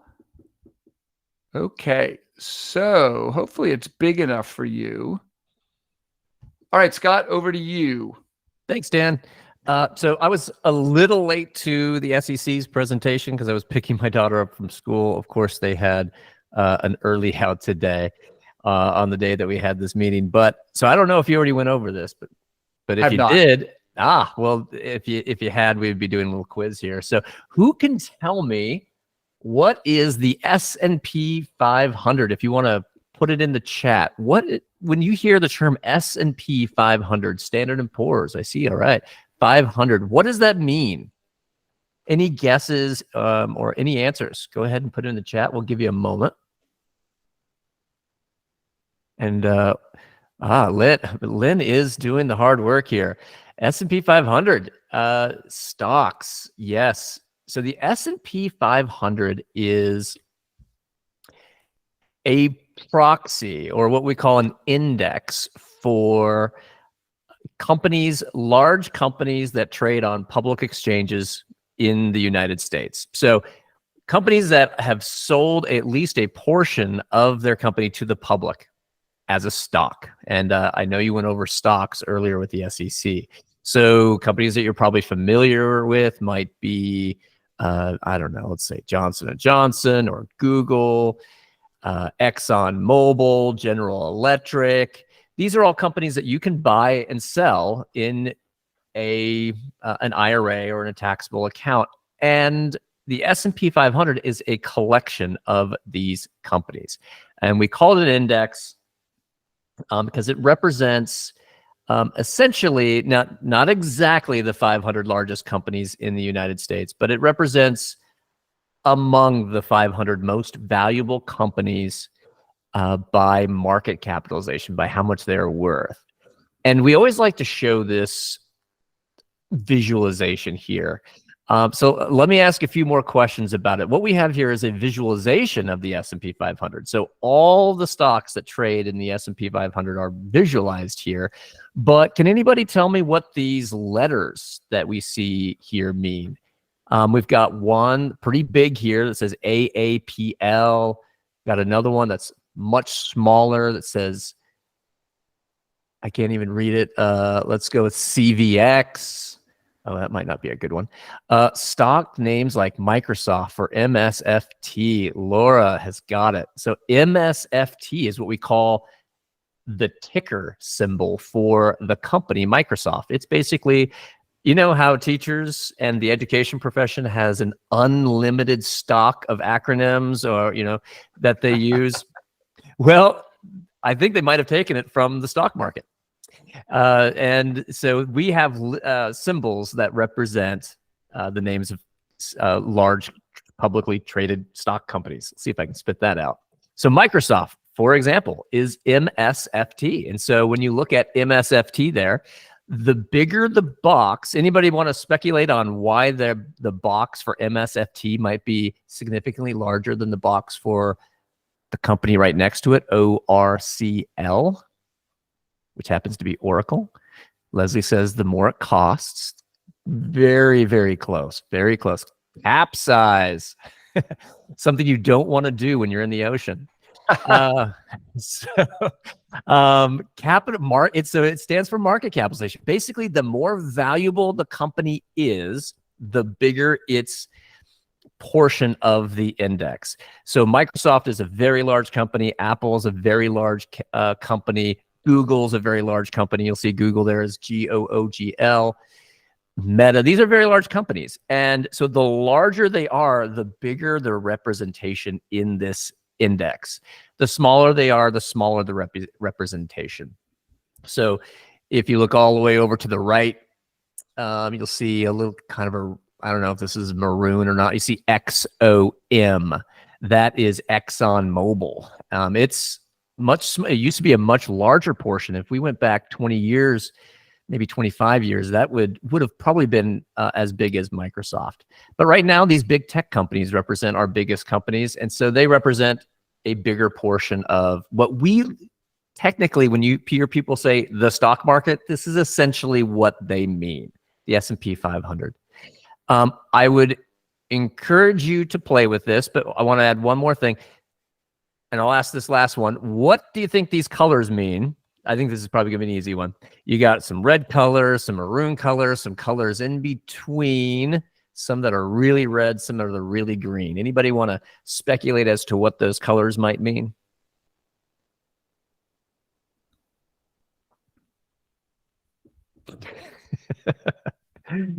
As always, green is good. Yes. Green means, well, it doesn't mean go here, but green is good. Yeah. So if well, I mean, technically, so from one perspective, you might say green is bad because now you got to pay more to buy that company. So if you had bought that company yesterday and or if you didn't buy that company yesterday and it's green today, that means you're going to pay more for that company. So if you got money to spend, you want this all to be red. But yes, if you own the company, you want it to be green. So green means it's up for that time period, and we're looking at the 1 week performance. Have some fun with this. It's finviz.com. Look for the maps button. You can do the S&P 500, and you can do all the different. You can do 1 day performance, 1 year performance. In fact, yeah, Dan, go back to that 1 year performance. Look how it changes. You get a lot more red because 2022 was a negative year. There's also on the left, you can click on world and full, and this just adds in stocks that are not part of the S&P 500 and stocks that might be international. So I think it's really interesting to take a look at this. I think it's a great tool for visualizing the stock market as well. Last thing I would add is if you look at the top here, you can see these sections. You've got technology, communications and services, consumer, cyclical, consumer defensive, energy, real estate, etc. So you can get a mutual fund that simply mirrors the S&P 500. And let's say you invest $100 a month into an S&P 500 index. Look at the diversity you're getting. Look how your $100 is being split among these 500 companies. And we think this is another way to reduce risk because instead of relying on one stock, you now have spread out the risk not only among lots of companies, but among lots of sectors. So again, this is one of my favorite teaching tools here, and I'll go ahead and get Scott back to our presentation. So there are, actually, let's see. So here's a few takeaways. The S&P 500 mostly represents large companies. There are other indexes that represent other parts of the market. So maybe mid-sized companies, small-sized companies, international companies. And so there's not just one index. You might hear us refer to the total stock market index. That would just be the S&P 500 plus mid-sized and small-sized companies. That would include everything. And when you hear people talking about the market, generally it's what they mean is the S&P 500. As I said, there are other indexes.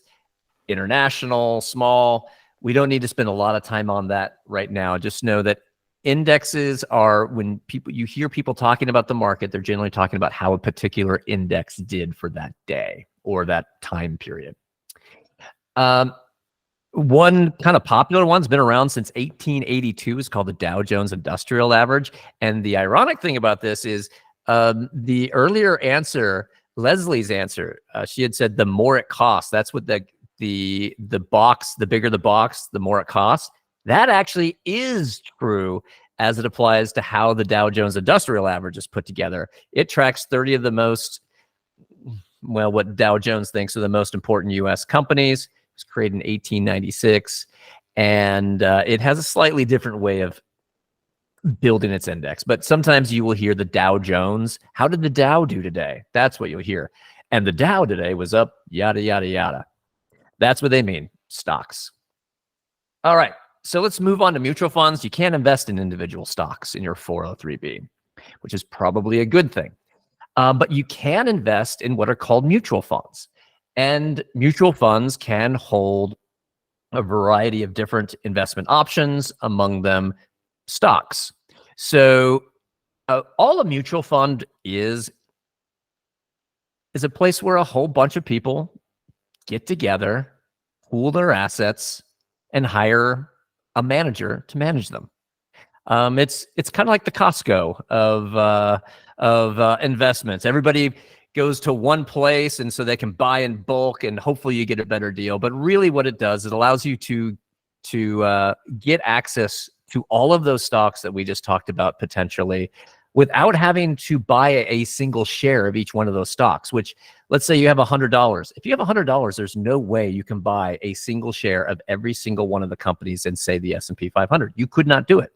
So what a mutual fund allows you to do is pool your money with other people, and then that pool has a manager, and that manager is able to purchase a portion, purchase those stocks, and you just own a portion of that, and you get to participate in the ups and downs of that mutual fund. So as the name implies, mutual, it's where a whole bunch of people mutually agree to put their money into an account, and it invests in a type of stock. It could be in stocks, a type of investment. So it could be in stocks, it could be in bonds, it could just be actual cash investments. So it really depends, or a combination of all three. So we'll get into that in a little bit more. But that's what you generally have available to you in your 403b, mutual funds. Now, you do also have a thing called a separate account if you have a variable annuity, but essentially what that is just a mutual fund, a place where you pool money with other people to get better access. Now, this is a sort of an oversimplification, but I think for our purposes, it works. There are two types of mutual funds. One where you hire a manager, and that manager is attempting to pick the best stocks, or they're attempting to pick the best bonds. Whatever they're doing, they're trying to pick the best of the index, or the market that you're trying to invest in. So they're trying to beat the market. That's their goal. And you generally pay a higher fee to do that. The other way is what we call passive or index investing. And this is where you're just getting exposure to that market. So remember the S&P 500? A passive investment would be buying, okay, I'm just going to put my money in it. All I want is the return of those 500 stocks. Give me the return of those 500 stocks. Nothing more, nothing less. Whereas an actively managed mutual fund, they're going to choose from those 500 stocks. They're going to try to find the ones that they think are going to do better in the future. And if they are right, maybe you'll get higher returns than just the index. Now, we tend to think, well, passive generally beats active. And we tend to think you should be less active in your investing and more passive. We think you should be buying index funds in general. But why is that? Can anybody, so in the chat, can you give me a few reasons why you think it might be better to hold an index fund over an actively managed mutual fund?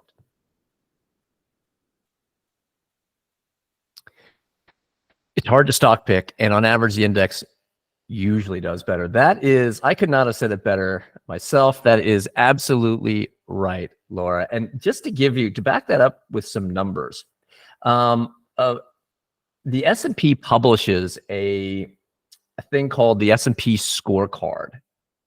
And over the last 15 years, we have the numbers through 2022. Over the last 15 years, only 6.6% of large company mutual funds, so companies that are similar to the S&P 500, mutual funds that are similar to the S&P 500, only 6% of them have beat the S&P 500. 6. Only 6. And we're not gonna do it right now, but if you went through almost every single asset class over long periods of time, the active managers rarely beat. It's always in the 5, 6, 7, 8, maybe 10% on average. And overwhelmingly, they do not beat the index that they're trying to beat, because picking stocks is really, really, really tough. And it's not just that they have to pick the right stocks. They have to do so in a fashion that is not so expensive as to the expenses overriding their genius stock picking. Fees are a major reason that many active managers don't beat the market. They actually might beat the market before fees. But once you add in their fees and their trading costs and other costs that they incur, they don't beat the market. Morningstar, a company that rates mutual funds, they have said that the greatest determinant of your returns is going to be what you're paying in fees. So fees are a big reason that we believe index investing or passive investing is a better way to go, because passive investments generally, and you have to be careful here, you got to read the prospectus, have lower fees. And lastly, a study just came out. I actually will link to it here in the notes, that basically showed that only about 2% of the stocks in any given index account for the majority of the returns over time. So imagine you've got 500 stocks to choose from. If we're talking about the S&P 500, you've got to know in advance which 2% are going to outperform while the rest don't perform. That's a tough job, and that's why so many active managers fail to beat their index, because it's really hard to know who that 2% that's going to outperform is. So that was a bit of a mouthful. Hopefully that made sense. But in addition to mutual funds, you have access to annuities. Annuities get a bad rap, mainly because a lot of the annuities that are sold are pretty bad. They are essentially a place where they insert insurance where insurance doesn't generally need to be. But there are instances where an annuity can make a lot of sense. But we're going to go over the 3 types of annuities. So the first type of annuity is a fixed annuity. Now, a fixed annuity is not a CD. It does share some characteristics with a CD, but CDs are FDIC insured. As long as you are within the FDIC insurance limits. Fixed annuities are not. You are a creditor of the insurance company. But it does work similar to like a CD would. You're going to get a fixed rate of return for a specific time period. And then after that, you can either renew or it will default to a guaranteed interest rate. So for example, right now, somebody might be offering a fixed annuity for a 5-year period that pays 4.5%. And then after that, the rate will vary, but will be no less than, say, 1.5%. That might be what you're looking like in a fixed annuity. But as the name implies, it does not fluctuate in value downward. You're not going to lose money due to market fluctuations because your money's not invested in the stock market. It's guaranteed by the insurance company. Now, I use the term guarantee, but remember, the guarantee is only as good as the company that stands behind it. And insurance companies can become insolvent. It doesn't happen very often, but it does happen. Now, the next option available to you that's an annuity is called a variable annuity. This is very popular in the 403b world because it tends to be a way for sales reps to make a higher compensation level by selling you essentially the same thing that is a mutual fund. All a variable annuity is a mutual fund with an insurance wrapper. That insurance wrapper might be as little as providing a death benefit, that is the value of your account on the day you died, or there might be additional death benefits or what are called living benefits that are included. We're not going to get into those. It's very complicated and it's outside the scope of today. But essentially what they are is it's mutual fund type investments plus some sort of insurance component. And they tend to be much more expensive than just straight mutual funds. And they also tend to have longer surrender charges, longer surrender terms, higher surrender charges. So they can be rather expensive. And we're not big fans of them. There's one other type of annuity, which is technically a fixed annuity, but you will hear it referred to as an indexed annuity or as a fixed indexed annuity.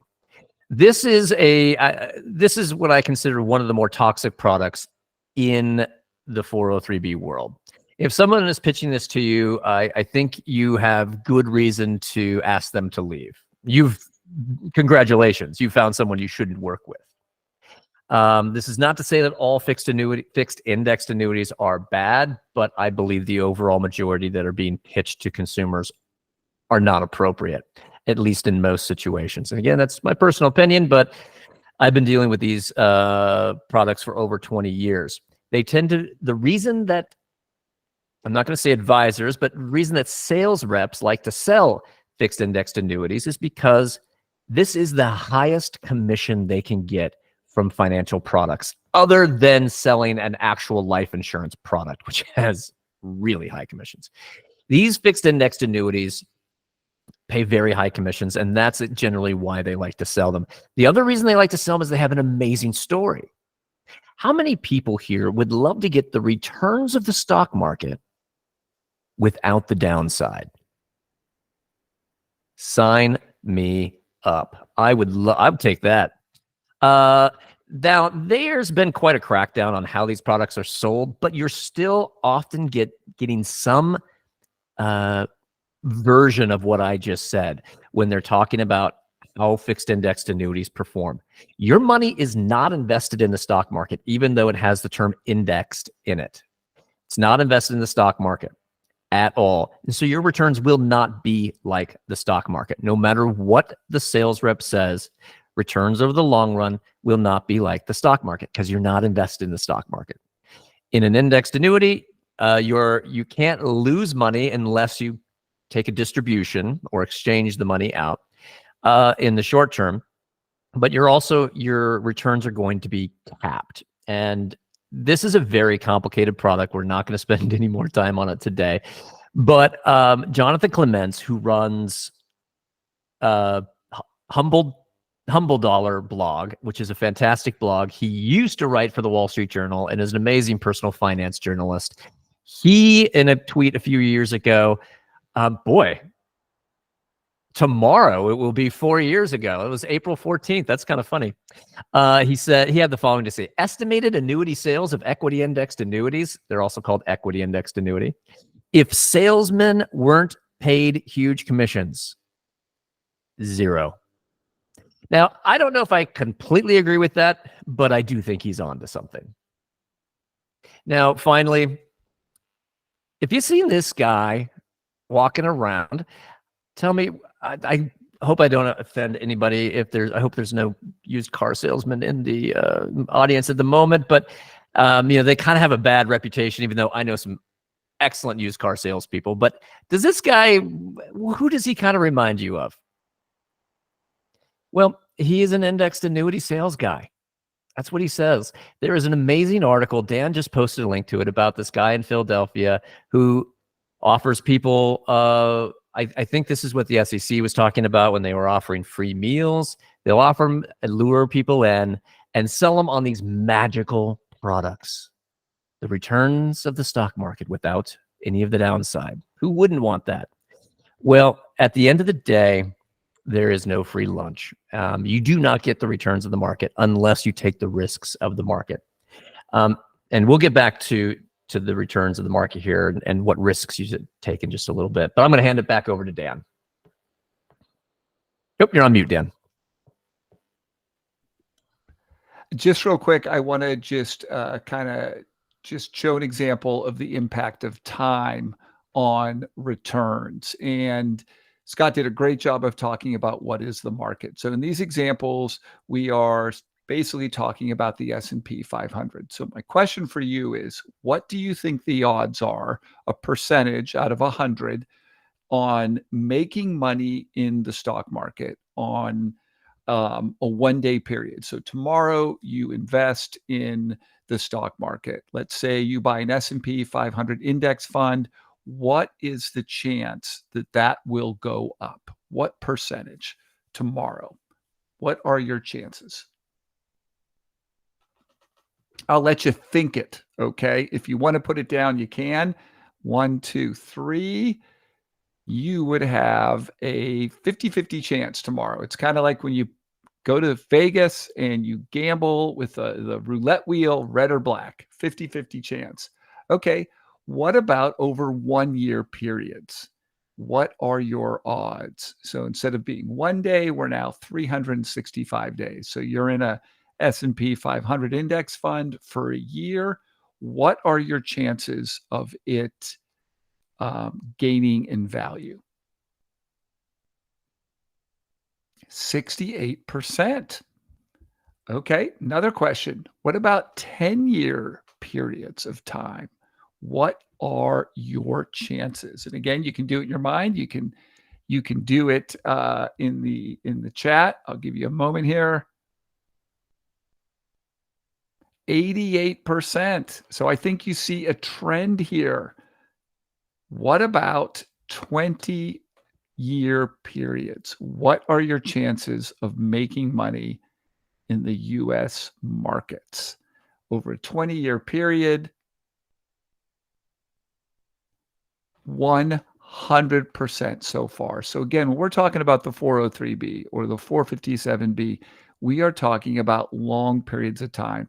Scott and I believe that you invest in low-cost index funds for extended period of times. We're going to make no guarantees, but past performance, which again is no indicator of future performance, we like the odds. And this is what Scott and I both bank on when we think about our investing. Now, this only goes up to 2019, but this is quite a long period of time. The red indicates when the market has gone down. Again, thinking in terms of like the S&P 500, about 3/4 of the time the market goes up. So this is why we are willing to take that risk and invest over long periods of time. Okay, Scott, asset allocation, and then I think a little bit about advisors, and then we get to questions. And you are on mute, Scott. We're running a little behind, so I'll try to make this quick. But asset allocation. So what is asset allocation? Well, we've been talking a lot about stocks.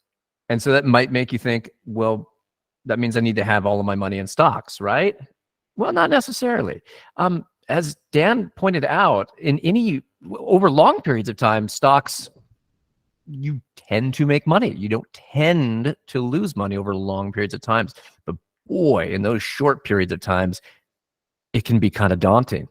At the beginning of the pandemic, the stock market fell 32% from its high to its low in a matter of weeks. If you can't handle that kind of fluctuation in your portfolio and it causes you to sell out of those stocks at the bottom right before they go on a 2-year run, well, that's a problem.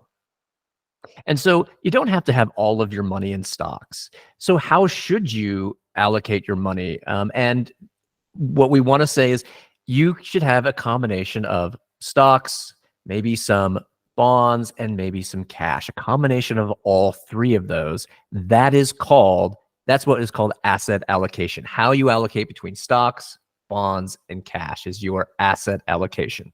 the more, well, I'll get to it in just a second. We like to keep things as simple as possible. So we use the KISS principle that Dan just showed for asset allocation. And kind of the easiest way to do that is to use these one fund solution options. They go by two different, I guess we'll say, types: target risk or life strategy. Actually, they go by target risk and target date, but you might call a target risk fund a life strategy fund. What this is it just targets a specific amount of risk. So you're thinking to yourself, boy, if I had a bunch of money in the stock market in March of 2020 and it dropped 32%, that would scare me enough that I would want out. However, maybe you can handle a little bit of fluctuation in your portfolio. Maybe you can handle a 15% drop.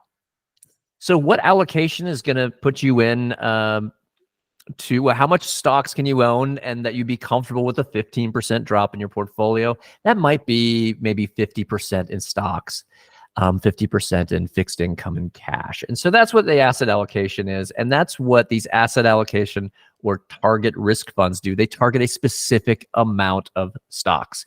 This case, we're showing Vanguard. They allow you to buy a fund that always has 20% in stocks or always has 40% in stocks. They have a 60% and an 80%. The mix never changes.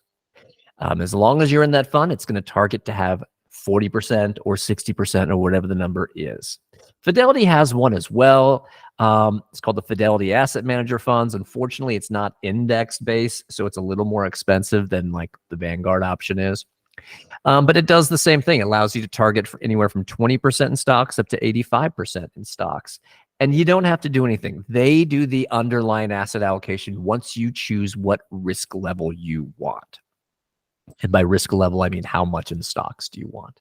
To give you a quick idea of how some of these lower risk options might have performed over the long run, this next slide shows, let's see, a fund that had 30% in stocks had an average annual return of 7.2%. Now, I think that's probably high. I don't think we're going to see a 7.2% return going forward for a portfolio that's 30% in stocks.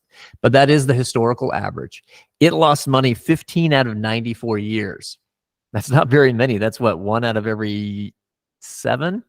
6.5, something like that. Its worst year was a 15% negative return. That was in 1931. So if you're thinking to yourself, I can handle a 15% return in the worst case, negative return in the worst case scenario, I can't handle any more than that. This might be something to consider. It might be something to look into a little bit more. But that's why asset allocation is so important, because it aligns your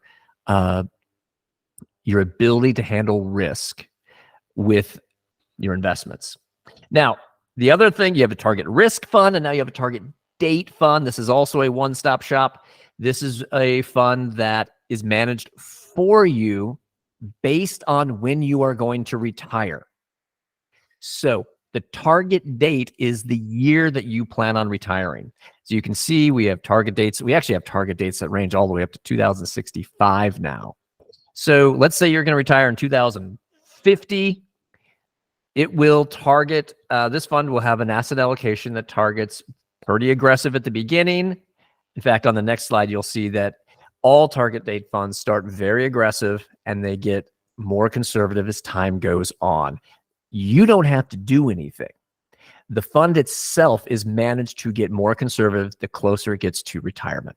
Now, it does not go all the way into cash at retirement, because most believe that you still need to have a portion of your portfolio in stocks, even in retirement, because stocks help over the long run to battle inflation, which we demonstrated earlier can have an impact on your portfolio. So this chart kind of shows you how an asset allocation will change over time in a target date fund without you having to do anything. This is done for you by the management company. Now we're going to transition real quickly, because we only got a few minutes left, to a different topic, the topic of advice. A lot of people these days call themselves advisors, but they are not advisors. And oftentimes they'll hint that they're an advisor by using terms that sound similar. I'm a wealth man. Well, actually, I call myself a wealth manager, but they will use terms that sound very similar to advisor to make you think that they are an advisor who is working in your best interest. Aaron just put one up there: retirement specialist, social security specialist. These are meaningless terms. They're designed to get you to believe things that they are working in your best interest. They are working as a fiduciary when they are not, in fact, doing so. So what drives advice? Well, again, oftentimes you are not being provided advice. You are being sold something. So what is driving the sales?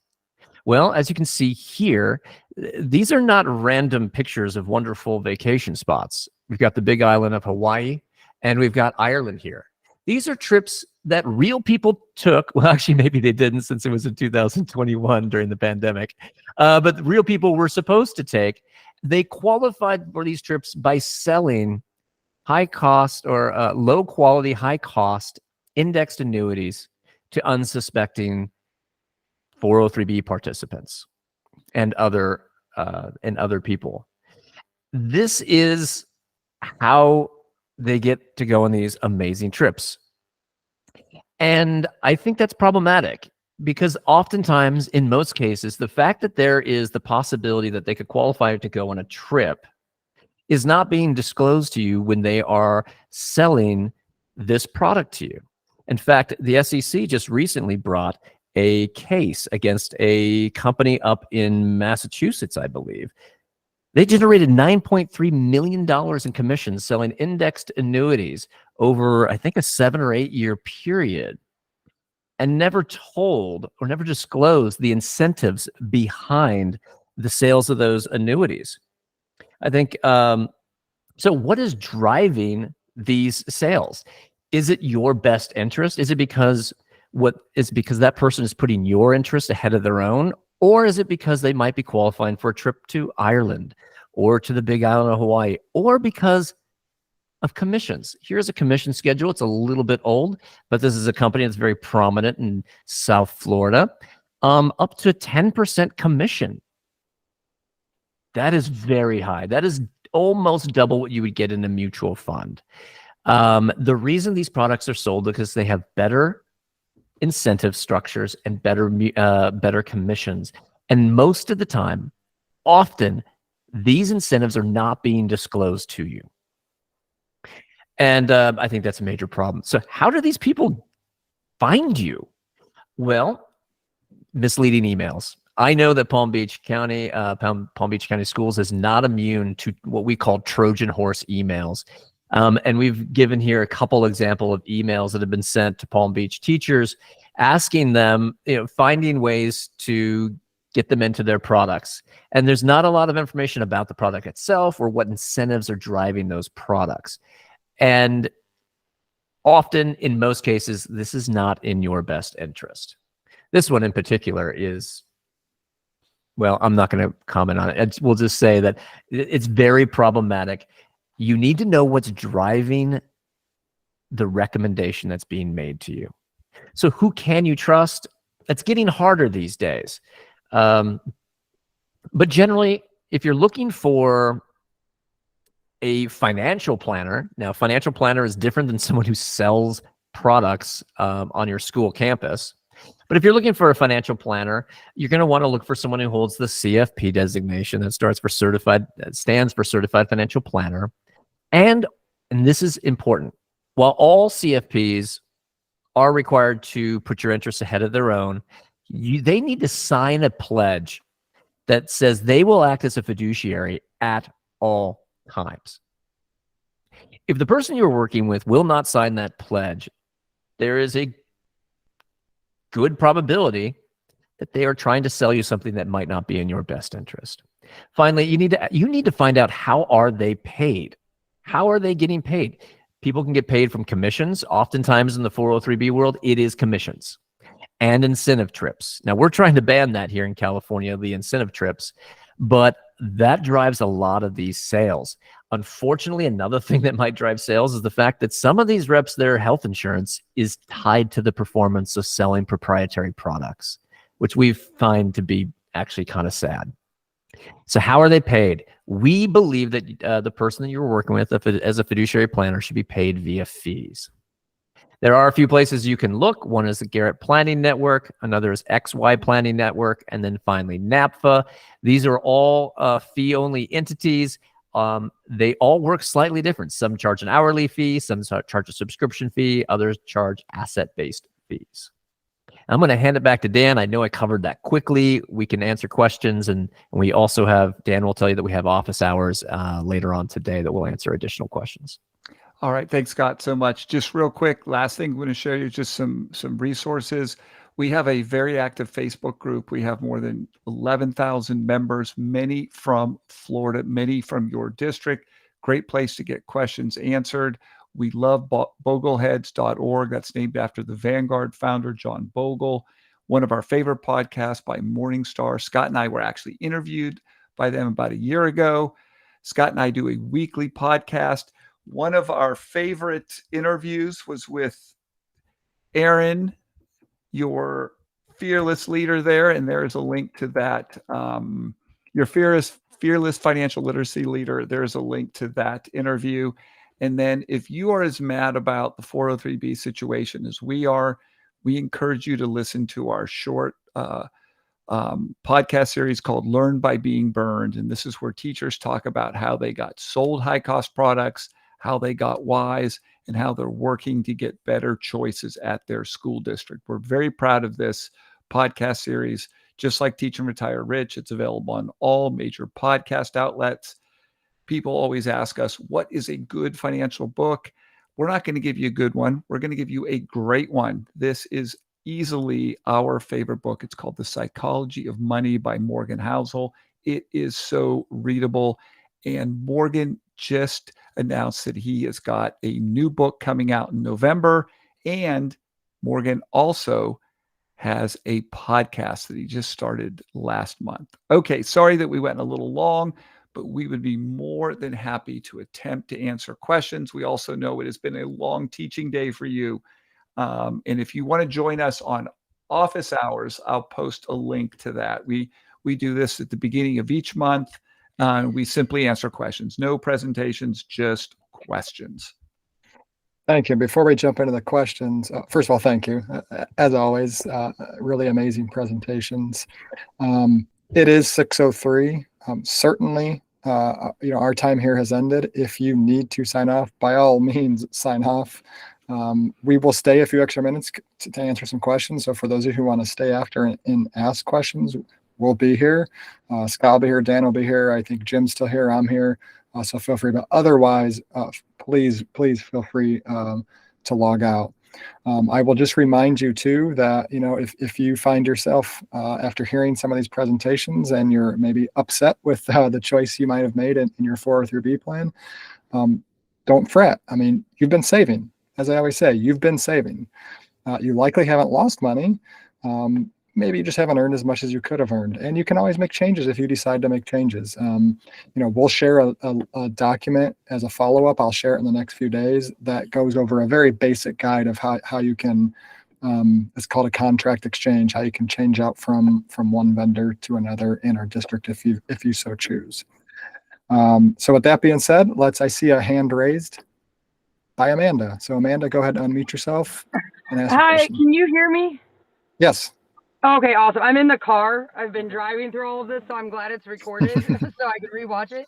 And I'm glad you guys did this because I ended up on whatever list where everybody calls you, and a lot of them are those red companies. So thank you for doing this. I'm a third-year teacher, and I have a question. It might be too much for this, and I don't want to take up a lot of time, but I worked in another job for years and years, so I have a decent chunk for me. Like I could cash it out and pay off my student loans in a 401k. And I don't know, I'm the type, I don't want to put all my eggs in one basket. So I don't know if it's better to leave it there and let it just sit there. I know there's like a small fee. It's like $11 every couple months with Vanguard.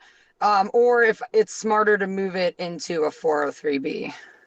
Amanda, are you with Vanguard now? No, that was a previous employer. Okay.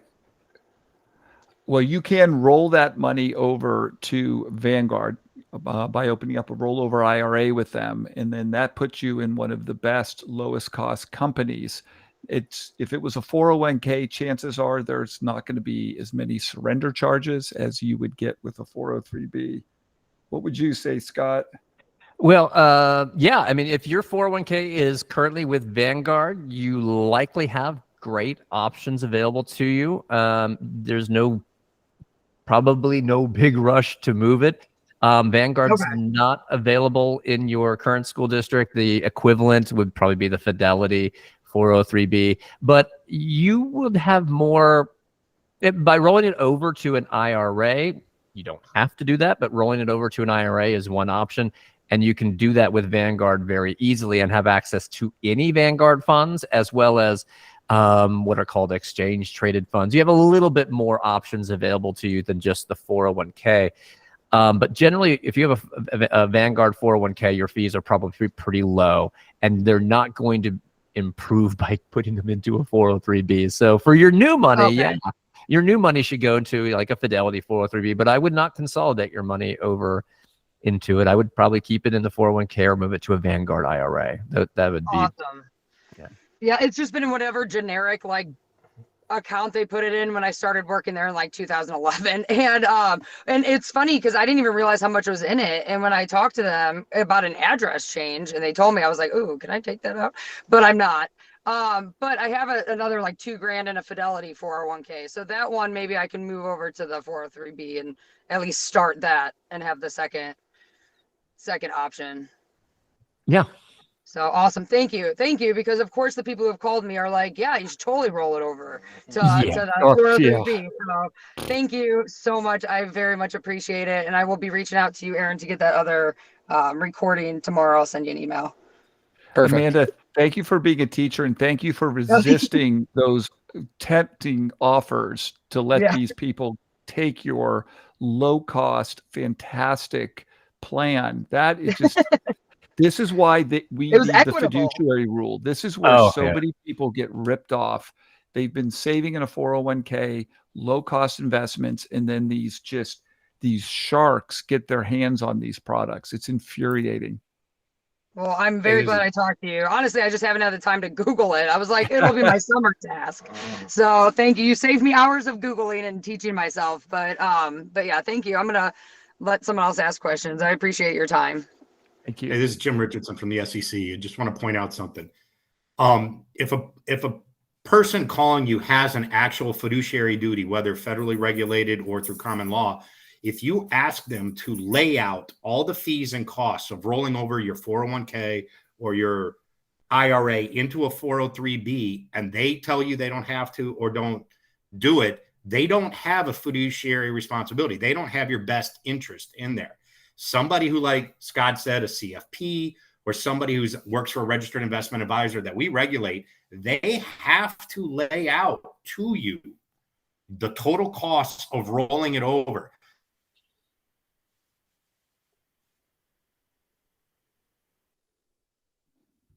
So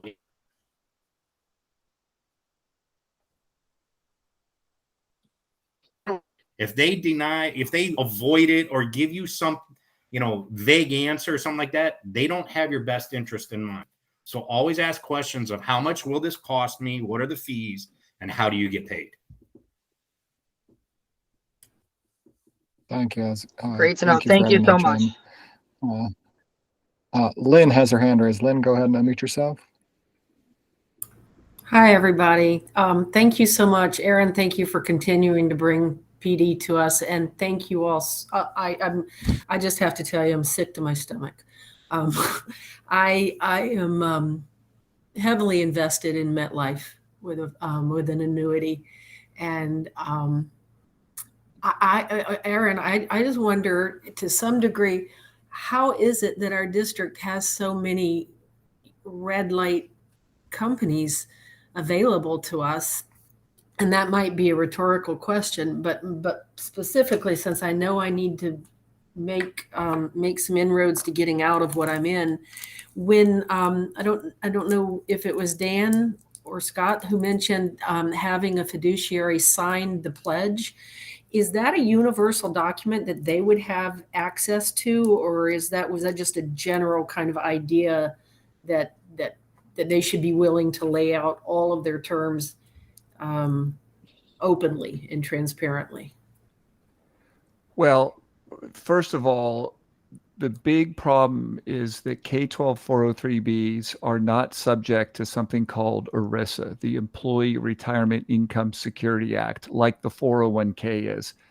Right. Most likely the product you're in would be illegal in a 401k plan. So this is one of the reasons your school district, like many others around the country, allow these horrific companies. It doesn't mean that the fact that it's not subject to ERISA doesn't mean school districts can't do anything. Your district could do something, but entrenched interests, lobbying organizations, particularly the NTSA, who are actively working to keep the system in place that many teachers find themselves in. So that is like the reason for this. And I'm forgetting what your second point was, but I would say don't beat yourself up.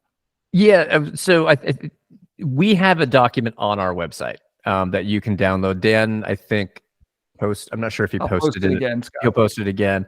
And it's actually very simple. The terms are very simple on it. They may tell you that, oh, well, we will always look after your best interest, which is a term. There is a new regulation that the SEC enforces called Reg BI, Regulation Best Interest. And so they might say that, and that's good. They are subject to that. However, our form goes a little bit further. It uses the term fiduciary.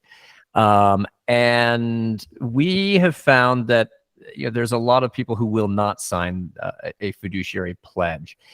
Anybody who works purely on fees and is always willing to work for their client's best interest will have no problem signing a fiduciary pledge or answering the questions that we have on this document, that the 403b advisor questionnaire. Like anybody who works for the three organizations that we had said earlier, or is affiliated with them, XY Planning, Garrett Planning Network, NAPA, they would have no problem signing a fiduciary pledge and saying that they will act as a fiduciary. Now,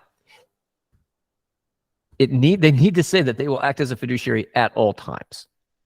The reason that's important is because it has become such a gray line now. What is a fiduciary? When you are a fiduciary, when you're not a fiduciary, and you might not know it, but there could be a time where someone will be talking to you as a fiduciary, and then they will change, and they will be talking to you as not a fiduciary. They can wear different hats in the same conversation. And so that's why we always say at all times. I will act as a fiduciary for you at all times. I will, at all times, put your best interest ahead of my own, and I will act as a fiduciary. I think I don't think that is honestly a bridge too far. I've been doing it for almost 25 years. And anybody who's going to work with your life savings should be able to make that commitment. And in terms of why we have so many red light vendors, it's part of the legacy of this system, and that is starting to change in a lot of different places. We are beginning to see school districts around the country take control of their vendor lists when they can, but it's difficult. There's a lot, as Dan said, there's a lot of entrenched interests, and it's not simple. But the fact that your school district is providing these presentations and taking these steps is a good sign, in my opinion. And also, one of the things that we didn't get a chance to point out in the advisor section is just because someone's on the radio or someone is on YouTube, the SEC kind of went over this as well. Or, just because they might have worked for your school district at one point or worked for the state at one point does not mean that they are qualified to do what they're doing. It doesn't even mean that they're licensed to do what they're doing. So you definitely need to do due diligence on the people that are working for you, and know that there are a lot of devious ways that people use to get in to work with you. Anyways, that was a lot there. Dan, I'm going to leave the rest of the questions to you. I have to go pick up my daughter again. I'll see you in like 30 minutes. All right. Pleasure, everybody. You're all awesome. Thanks for what you do. Thanks, Scott. Yeah, and I'll just add to that, I don't see any other hands up, so I think we're approaching the end of the questions here. Yeah, and Dan, oh, Laura, we'll get to you in a moment. Thanks, Laura. And Dan kind of already said it. Oh, go ahead, Laura. That's not exactly investment related, but it's great talk, and you covered a lot of things that I've read about, but I'm trying really hard to find a long-term care insurance plan, and for like investments, I know where to look, but for long-term care, I have no clue even where to start looking on what's legitimate, what's not. Is there any like guidelines? Where should I start researching this? Scott and I were actually just talking about this, I think yesterday, and we have in fact, our podcast coming out tomorrow is on insurance. And at the end, we mentioned the difficulty in finding long-term insurance. A lot of companies have gone out of business. And at this point, I don't have a good answer for you right now because this is such an expensive, difficult question. Yeah, same. Sorry, definitely not my area of specialty. Maybe Maybe we'll look into move to Europe is what we joked.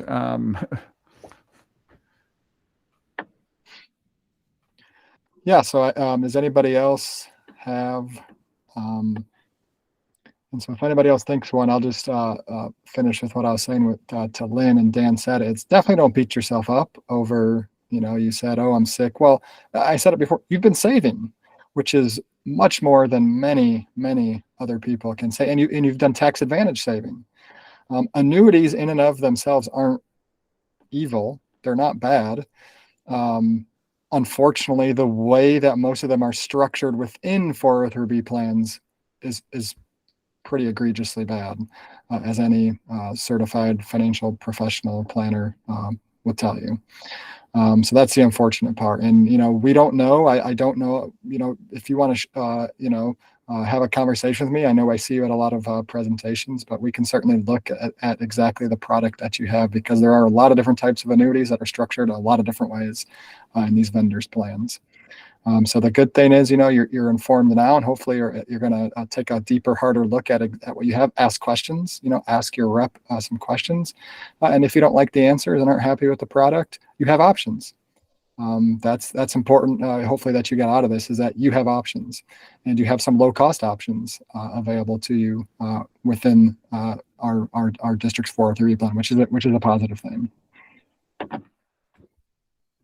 So any other questions? We've taken up a lot of your time. I know we're well past our time, so huge thank you to those who stayed to the very end. If anybody wants this, email me this guide for teachers. If anybody wants, oh man, I can't believe I didn't say this, but man, for the few of you who stayed this long, if anybody wants a copy of this Teach and Retire Rich book, which is a phenomenal book that focuses on K-12 teachers and 403b plans, email me and I'll send you a copy of that too. But otherwise, if nobody else has any more questions, I can't thank Jim and Lisa from the SEC enough. I can't thank Dan and Scott enough. If you ever want us to come out to your school, that's where we do some really powerful presentations, because we get large staffs. We've done it 5 or 6 times. Ask your school if they're willing for us to come out at a PD day. We're happy to show up at a PD day and give these presentations to your whole staff. So with that being said, thank you everybody, and good night. See you, Aaron. Great job. Bye, teachers. Thank you. See you, Dan. Nice meeting you, Lisa and Jim.